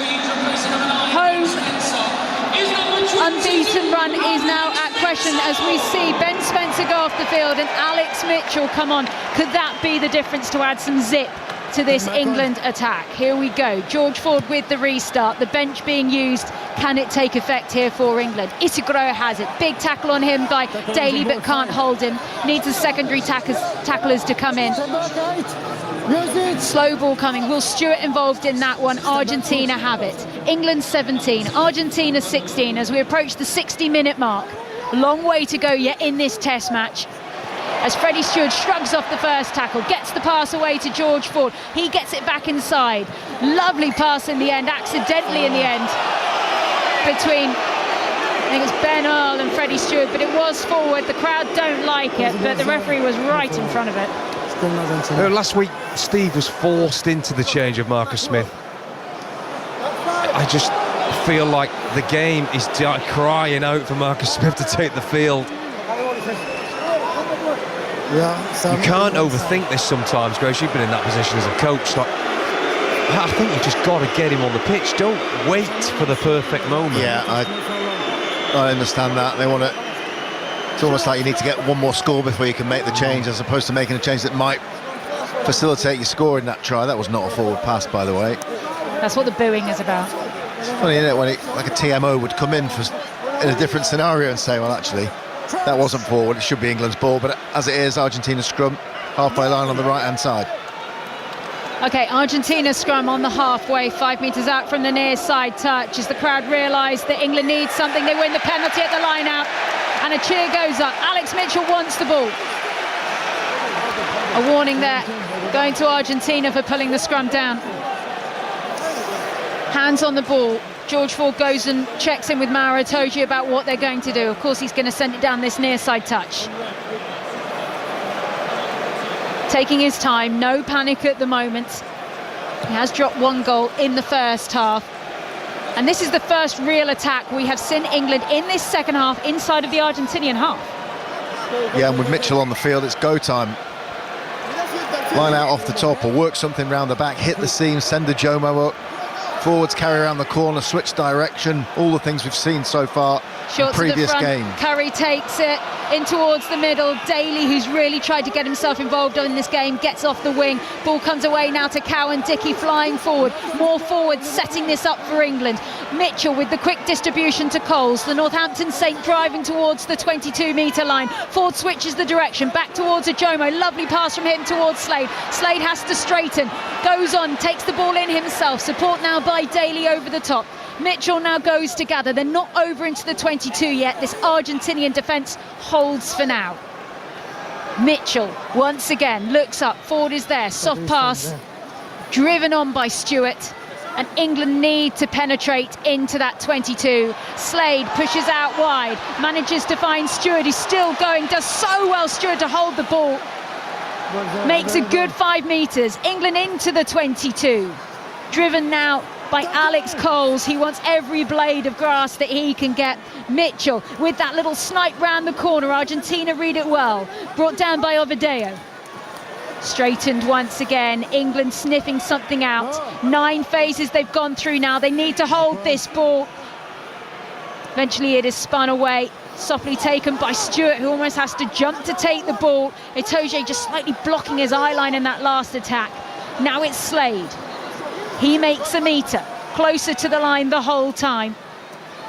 12 phases. Coles goes once again. Argentina, are they tiring? Did they have their moment? Drop goal from Ford. This time it's to the left-hand side of the uprights. And it's still a 1-point game. England 17, Argentina 16. Paul Grace. Better, a bit more pace. Mitchell to the breakdown quickly, looking to try and create havoc around the defenders either side of it. Getting the ball through George Ford's hands. He's playing flat enough to get taken out by an Argentinian every second pass. What England are lacking, and it shows with all the changes that they've made and had to make. The cohesion isn't quite there. Slade and the Jomo getting a little bit lost. Sometimes Ford changing direction just for the sake of it because they've run out of players. So there isn't that attacking slickness that we have seen, and some of that comes down to the fact that they've changed a lot of players. It has to be a contributing factor. Although you're training, not necessarily together, you're swapping, you're changing. And then you put the lads on the bench, Mitchell, and it's hard to get the continuity. But Argentinian defence has been outstanding at times. They not only make the tackle, but they make it so hard after at the breakdown. 64 minutes on the clock. England 17, Argentina 16. A huge crushing tackle going on Juan Cruz Malia by England to slow down Argentina, push them back inside of their own 22. We will be recording the Rugby Union Weekly podcast on the full-time whistle here. Get all the reaction from Twickenham, everything that's said down in the tunnel as well. That will be wherever you get your podcasts or on BBC Sounds later this evening. High ball up into the sky. Comes back down this time to Freddie Stewart. He has been busy today. runs into heavy Argentinian traffic, makes a good few metres for his efforts. Lovely popped up ball, back inside. Trapped on this time once again, England on it. Looking lively, given this time to Tom Curry. He goes down to ground. Mitchell wants the ball, but it is slow. Advantage and penalty for England. Argentina in the side. Good from Freddie Stewart. Counter-attack, you start it, head for the middle of the field. He's a big, strong ball carrier. Gets England on the front foot. They've then got two halves to play. So difficult to organise tight inside, so the inside ball very often on. Nice carry from Coles. Then Argentina under a bit of defensive pressure. Come up with a penalty to slow England down. Who don't go for goal, they go for the corner. A 1 point game. What would a try mean now for England? Line out 5 metres from the Argentina line. Luke Cowan-Dickey still on the field of play at 65 minutes. No sign of Theo Dan just yet. Ball goes in, long pass to the back. Pollock is in the air to take. He goes down to ground. We've got advantage to England as well. Ford gives the ball away to Ajomo, pops up to Slade, scores! Finally, Twickenham are on their feet. Argentina, they finally break in the second half of what has been a brilliant return for them in this second 40. But England back in control, still with a conversion to come. It's England 22, Argentina 16, Chris Ashton.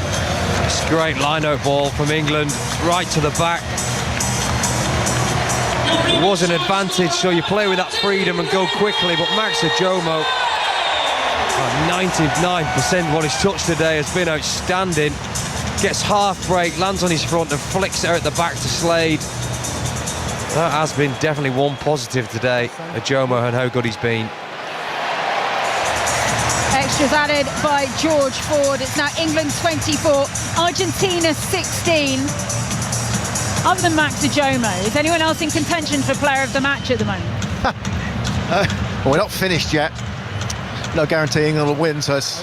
He scored. Do you have to pick a man of the player of the match from the winning team? You don't have to, but he has set up 2 tries now, and he's scored 1. And he's been excellent, and that Twickenham debut. Yeah, that's a great little bit of skill there. Physically to ride the challenge, and then to have the presence of mind to know that he's in a bit of space, and the dexterity to get the ball to Henry Slade. He has been a bright point, that's for sure. And it's Ajomo on the ball now from the restart. He's refusing to be tackled. He's running away from Argentinian shirts. Mitchell slows proceedings down, just gets himself in the right position to send this one a day down the left-hand side, still inside of the England half. Isigro goes up against Daly, and the ball is now in the hands of Will Stewart. The Bath Poth, of course, going off on that Lions tour in the summer. Now the ball in the hands of George Ford. Still not made it onto a Lions tour, but continuing to do wondrous things in an England shirt. Ball out on the far side of the field. Argentina run away with it. They're almost running out of grass in the end. As running around the corner is Mayano now on at scrum half, who gets the ball away down towards the middle of the field. 15 metres out, Argentina back on the attack. They need another try to keep this test match alive for them. They scored 4 in 20 minutes against Scotland. There's only 12 minutes left on the clock here. What have they got? Is Santiago Carreras now playing his rugby at Bath, having had that long passage of play when he was at Gloucester. Eventually is scragged and sent to the floor. High one put up, and George Ford takes, does well to not be bundled into touch. All sorts of Argentinian players over the top of the ball. Really good work by England to hold on to that one. Driven on once again by Luke Cowan-Dickey, who appears to be going some distance here in this test match. As you can hear there, Ignacio Ruiz now on at hooker for Argentina. Fresh legs required. Captain is off. Taken in the air there by Malia. Goes down to the floor, surrounded by England shirts as that defensive line just reassembles, gets itself in position. The big bulking man that is Rapetti is still only 20 years old, and his 3rd cap for Argentina, takes it on, comes back now to Carreras. He slices the ball directly between Stewart and Ford. Is it going to go over the line or not? No, it's not. Ford is there. Stewart has to sort of swing round the back for the clearance kick. Really well worked there by the pair of them in the back 3, but it doesn't find touch. It finds Rodrigo Isigro, the Harlequins wing, driving through the midfield. Pollock over the top. Can he get the turnover? Yes, he can. Penalty for England. inside of their own half. Pollock saw it and took it. Great patience from Pollock there. Didn't immediately go after the ball. Managed his body. Paused a second for the Argentinian ball carrier to present it. And then got two hands on it. Flexibility and strength in equal measure. Well, we're keeping an eye on Mauro Itoje at the moment, the England captain, who's still down on the floor. He's receiving a bit of treatment again to his knee. This is the second time, as they just confirmed, 80,807 are packed inside Twickenham. As we can see, Charlie Ewels has all of a sudden appeared. He was warming up in the backfield, but he's been brought back. Is he about to come on? He's sort of flirting with his subs top a little bit, just to tease us about if he is going to come on. What do you think, Chris Ashton? Mauro doesn't go off, does he? He's got an average minutes of 79. That's absolutely crazy numbers. He just doesn't go off, so he's got another 9 minutes yet before he does go off. Generally doesn't matter. How can you play the amount of rugby he has now? 79-minute average is crazy. England 24, Argentina 16, 70 minutes on the clock. It's Itoje who goes in and gathers the ball from the line-out, attacking now outside of the Argentina 22. The maul is driving on from England. A try now, and this game will be a lot more comfortable as the ball is side entry there from Argentina at the maul. What do you do here, Paul Grayson? Kick it in the corner. Go for the line out. I think they've got Argentina creaking just by dint of the fact that England have started to play with some pace. Mitchell the catalyst for that, as Itoje points to the post. But the whole game at any level, any sport, the control of pace and the amount of stress you can put on the opposition makes the difference. The entire first half was pedestrian at best. As soon as England have, doesn't matter whether it's a maul or playing off the top or counter-attacking from a box kick, if you do it quickly, it forces the opposition to make decisions fast, and it's then that people gamble or they lose the perception of what's legal and what's illegal, and you get some flow to the game and you're able to control the momentum. England have changed the pace, they're in control, they've got a shot to go 11 points up. George Ford is 3 from 4 with the boots so far this afternoon. This to make it 4 from 5. 15 metres out from the near side, between the 10 and the 22. Right boot takes his run up, and that is good. It is now England 27, Argentina 16. And it's all about control, as we can see that Mauro Itoje is going to go off the field, as is Luke Cowan-Dickie. So Theo Dan and Charlie Ewels are onto the field. For both of them, their first appearances of this autumn campaign. Are you nervous when I say that at all, Chris Ashton? Because we talk so much about bomb squads, and with the greatest respect to Theo Dan and Charlie Ewels, they have not been a part of that narrative. No, but they're very much in the squad, so they know what it's all about. It's a good chance for them to get 8 minutes at the end here, and you can leave something in the mind of Steve Borthwick if you do have an impact. Great work from Mitchell. Pop-off ball there by Mitchell, who took the ball right on the edge there of the whitewash, and Theo Dan is getting involved straight away, taking his opportunity. It might be 8 minutes, but it's 8 minutes he will relish to try and show what he can do. There's a lot of big men in front of him, and Luke Cowan-Dickie and Jamie George at the moment in that position. Jamie George, of course, with him playing hooker at Saracens, as well as Fayward Boso, just tries to track down out on that far side wing, does really well to push Argentina into touch on the far side. And with the score, England 27, Argentina 7. Sorry, England 27, Argentina 16. So you have a line up on the far side for England. Yeah, two quick phases after some brilliant skill on the near side touchline from Alex Mitchell. Very much, you go and watch Northampton, you'll see him practice that catch and distribute immediately to instigate a counter-attack. I think if England score here and the scoreboard all of a sudden looks 30-odd, 16, and it's another win for Steve, it's just...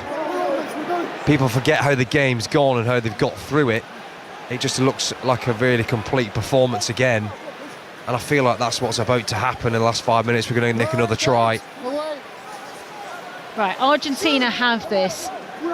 It's whether they really want to fight for this right until the end, as there's huge clattering tackles going in on Argentina players at the moment, as the Western Force player Mayano is now at scrum for Scrum half is just tracking back round the corner. They're on their own 22-metre line at the moment, as Argentina are trying to break away down the far side of the field. Left wing being flooded by Argentinians, but Freddie Stewart is there once again. It's popped that down and it's in Argentinian hands.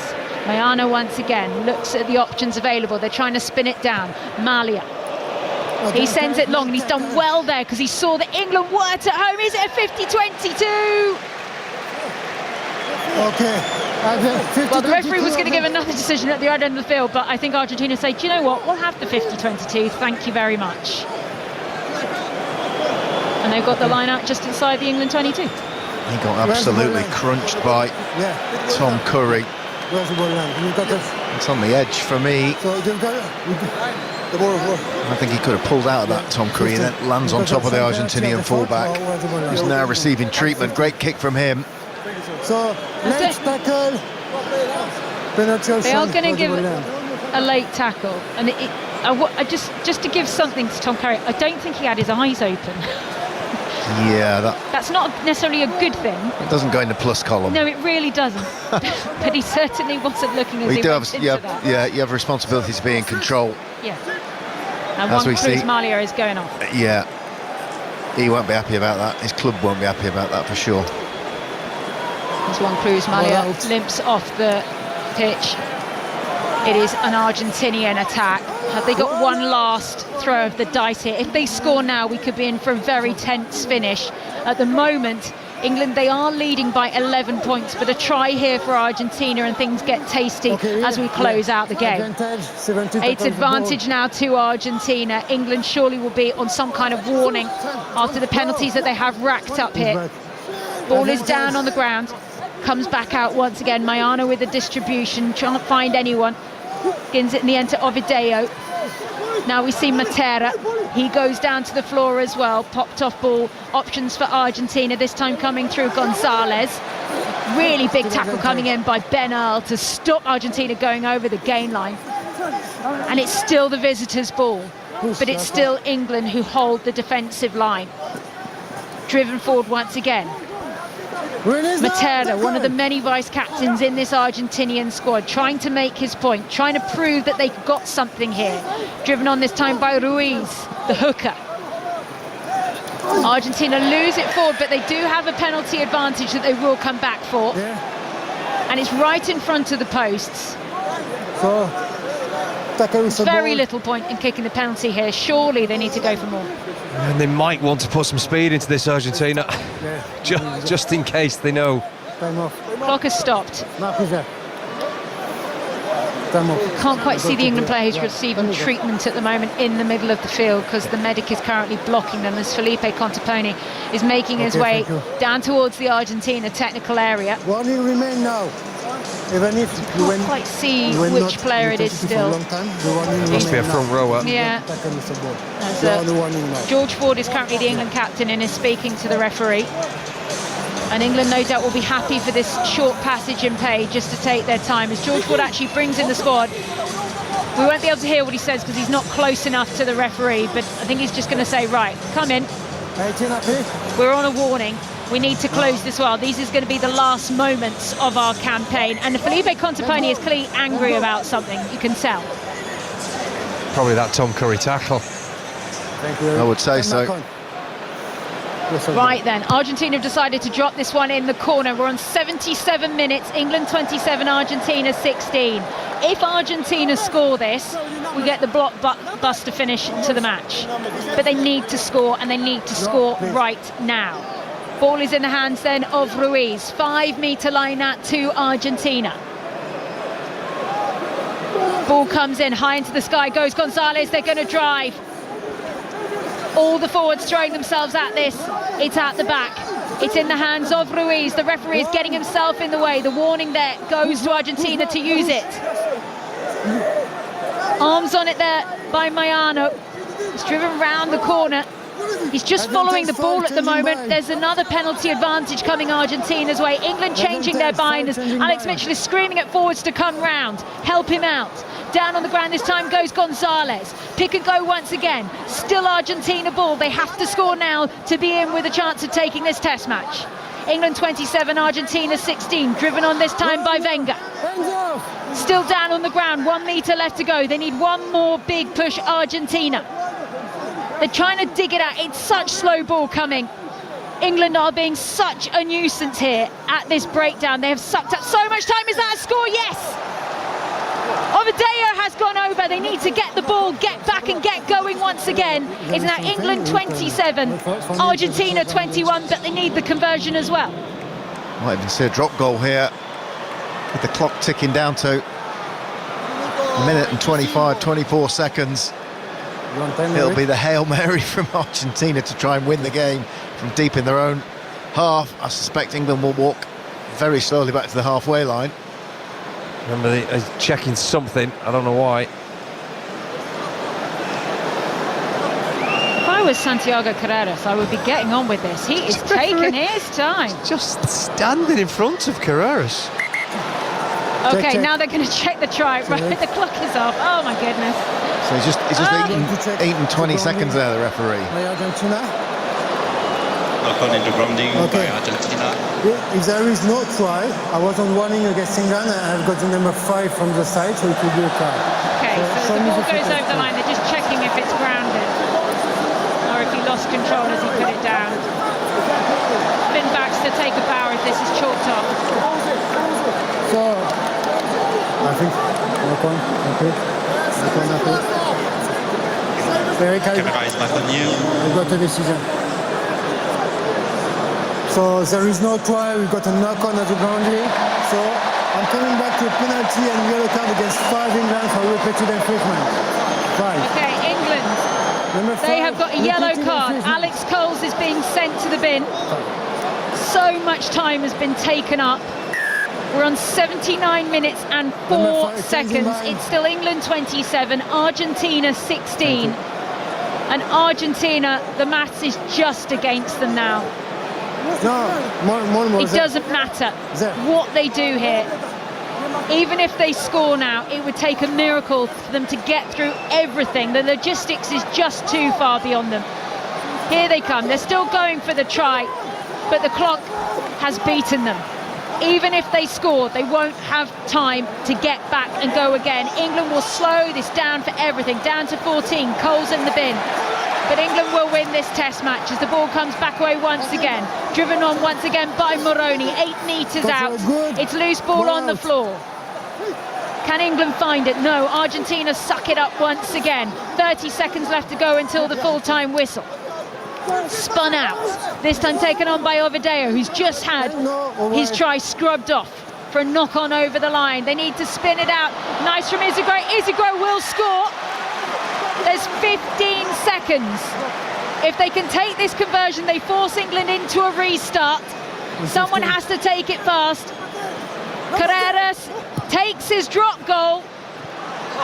He gets it and we restart. There is time. He got it within 2 seconds. It is now England 27, Argentina 23. Oh my goodness. This could be good or it could be absolutely get the ball off the field. You get your grandstand finish, how long it lasts for, who knows. Argentina did well there. Going to get boring, pace in the game. Suddenly there's space and opportunity. Good try by them. England a man down. Couldn't make a dominant tackle to get anybody over the ball to slow it down. Here we go. England 27, Argentina 23, the clock in the red at Twickenham. A deep kick there by George Ford, gathered this time by Picardo, who got that try in the first half. Argentina have got to go the whole way. They've got to go from the South Pole to the North Pole because they're deep inside of their own 22. And they've got to be on point. England have to make sure they don't give any penalties away, to give any kind of territory away to the Argentinians. One knock on and this game is over. Right then, ball back down the line, into the hands once again there by Gonzalez, still inside of the Argentinian 22. This would be some kind of Argentinian magic if they do this. It's a 4-point game, England 27, Argentina 23. Argentina need the try. 6 phases, a swing low goes out around Twickenham again. They spin out of the first tackles and they're out of the 22. England on their best behaviour, and remember they're down to 14. Alex Coles is also in the sin bin. 5 points would take the win for Argentina. They trailed by 4. 9 phases worked through, driven on this occasion by Molina, the Exeter player, as they make their way. Slow progress, it's a long trek, but they are in for the work. Business is not concluded yet. Isigro goes round the corner. George Ford has to drag him down. It's still Argentina ball, and England continue to be very careful. Back once again, taken forward this time by Boris Wenger, one of the players that was plucked out of the competition known as Super Rugby Americas. And it's a breakaway here for Carreras. Is this the moment for Argentina? England would have thought they were home and hosed, not to be just yet. Still Argentinian ball attacking down inside of the England half, between the 10 and the 22. Carreras has it once again. He made the first break, and it's all about keeping their heads, both sides right now. England, they lead by 4, but a try will win it for Argentina. They've spun the ball out wide. Was it forward? Referee plays on. Rodrigo Isigro still has it. He's up to the England 22. What are we witnessing? 18 phases now from Argentina. 19 in England into the 22. Argentina through Wenger now. He drives forward, and England are desperately trying to get over the top. It's penalty advantage to Argentina. Henry Pollock has gone over the top to kill the ball. Argentina have a free shot here. They have a penalty if they need it, as they lose it backwards. What is happening in these final passages of play? Still England 27, Argentina 23. A try and Argentina will win.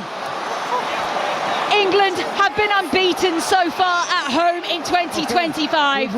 Are Argentina about to ruin the party? They come back for the penalty. Chris Ashton. How well have Argentina done there? Received a kick-off 5 metres in their own 22 and gone the whole length. Santi Carreras, I reckon, had 10 touches.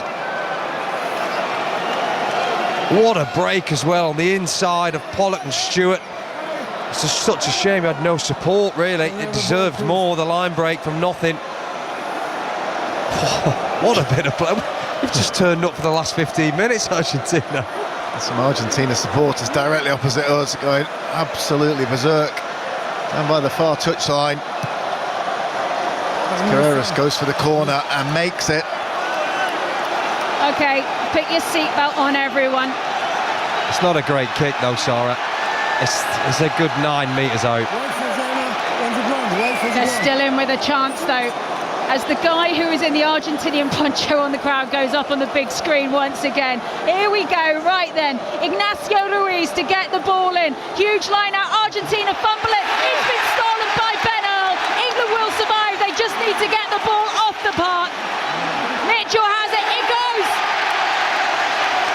England win. Oh, they were given a scare though, weren't they? 11 test wins in a row, unbeaten at home in 2025. Twickenham is bouncing, but boy, that was tense. Final score, England 27, Argentina 23. What a finish though by Argentina. Yeah, superb from them in the second half, and to take the contest right down to the wire. And as Ashley says, going 95 metres to all but pinch it. Allianz held its breath, but then a disrupted line out, quick turnover. Alex Mitchell belts it into the night sky, and the crowd go berserk. They were here to cheer, they didn't have much, but in the end, England preserved their record, find out 1 or 2 things about 1 or 2 players, I think. Oh, and there's a few afters going on the pitch at the moment. Henry Pollock is heavily involved in it, as they just try and separate the players at the moment. Not quite how you want the match to end. And they're still being separated at the moment. As I turn now to Chris Ashton, as everything just calms down. And if we just look at the record of England first before the test match, 11 test wins this year, unbeaten at home. What does that say about this England team in the Steve Borthwick era? It says they're moving in the right direction. 18 months ago, it definitely wasn't a conversation that we were having, so they're in a really good spot. This time last year they lost that game against Australia in the same situation. 80th minute they lost, so there's another step forward. I just think that too many changes today from Steve. It had too much of an impact. Max Ajomo's done so well to come out of this game with player of the match, considering the circumstances, being thrown in there really late, and he's turned it into something for himself. But as regards the rest of the changes, it just didn't function the way it has the past few weeks, and it's almost cost them. It didn't, though. That's the main thing. It hasn't cost them, and they move forward from it, and like you say, it's 11 wins in a row, so it's fantastic. And Paul Grayson, you have been there so many times with England in a winning side from 2003 that just knew how to grind out wins. As Chris Ashton says there, they'd have lost that match last year. Yeah, and he's quite right. You've got to find a way to win. You look at the starting 15 that were picked today, there's half a dozen players you would say wouldn't be in England's strongest team. They've gone up against the doughty Argentina, found a way to win in the end, preserve that record. Once it's a W, that's it, it's in the books. Tells you some things about the game. England playing at pace are a different animal. They're harder for the opposition to deal with. If they go backwards and start to play slowly, the game becomes much more straightforward to deal with. They'll be very pleased with that. Good way to finish. Sometimes it's more about the W than the performance. They've earned that right by the amount of wins they've had and some of the quality of the stuff they've played this autumn. So you've got to tip your hat to a side that are growing. All experience is good experience, but it's even better when you win. Okay, well, Matt Jose's just run away down the tunnel, which I'm not really too sure about, but I can tell you that it appears Max Ajomo has won player of the match for this fixture. He's just waiting for his TV colleagues to get him in the interview position. He's been given his medal at the moment. Is that the right decision, Chris Ashton? Yeah, it's 2 tries and 1 try, 2 assists. 1 try, 2 assists. That's it. Thanks, Sarah. It's a good job you're here. He was really, not even along with that as well, and he's carrying, he was strong, good defensively. He just, to come in so late in the day and put a performance like that, it's just superb, really. And we've talked about the 12 position quite a bit. Dingwall's in there at the moment, but I think that really helps put Steve's mind at ease with adding extra options. Yeah, it'd be good to see him in a more settled team with not as many changes, I think, too. Right, then Argentina just looking so crestfallen as they make their way off the field. After wins after Wales and Scotland, they'll be so frustrated with the opportunities they eventually had. But much of this is Argentina's undoing, in that what a terrible first half. Yeah, that wasn't great. It's a stalemate of a lack of ambition between two teams. Now Argentina are under no pressure to come here and go Harlem Globetrotters and try and go coast to coast against England. They're playing away from home. Push the home team deep, force their hand, make them do something. But England were resolute in saying, nope, we're not going to do that. We're not going to chance our arm. We'll grind you down over the piece. And you get that, a bit of kick tennis, and then you get a referee who's not really speeding the game up. And 40 minutes of turgid stuff. But if you ever wanted to know why the game is good and why it looks good when there's pace in there, as soon as Alex Mitchell came onto the field, England were transformed and took control of the game. Yeah, Alex Mitchell really playing his part in transforming England's fortunes in that second half. Now, before we go off air, Paul Grayson, just indulge us, and I know this is a question you get asked all the time, but when you're a dad and your boy plays rugby and he does well, as Max Ajomo's done. Steve Ajomo is somewhere in this stadium right now. What's he feeling right now? Oh, immense pride. So his boys, got the opportunity to play for his country, but then to play at home. And all you pray for your kids is that they're okay and they enjoy themselves. That's all that matters. The fact that he's been central to all the good things that England did in that game and ended up with man of the match, a try here at Twickenham, 2 assists. Their whole family will be so proud of him, and it can never be taken away. What a day for them. Paul Grayson, thank you so much for your time. Chris Ashton as well. The full-time score here at Twickenham has finished England 27, Argentina 23. Don't forget that later on tonight at 9 o'clock here on Sports Extra, it's the return to the NFL. It's the Philadelphia Eagles at the Dallas Cowboys. still to come, but that is up from us, and that's the end of the autumn internationals. The headline is England have been unbeaten in the autumn. They've been unbeaten at Twickenham, 11 test wins in a row. Argentina, they couldn't do it at the end. What a tense finish. Final score, England 27, Argentina 23.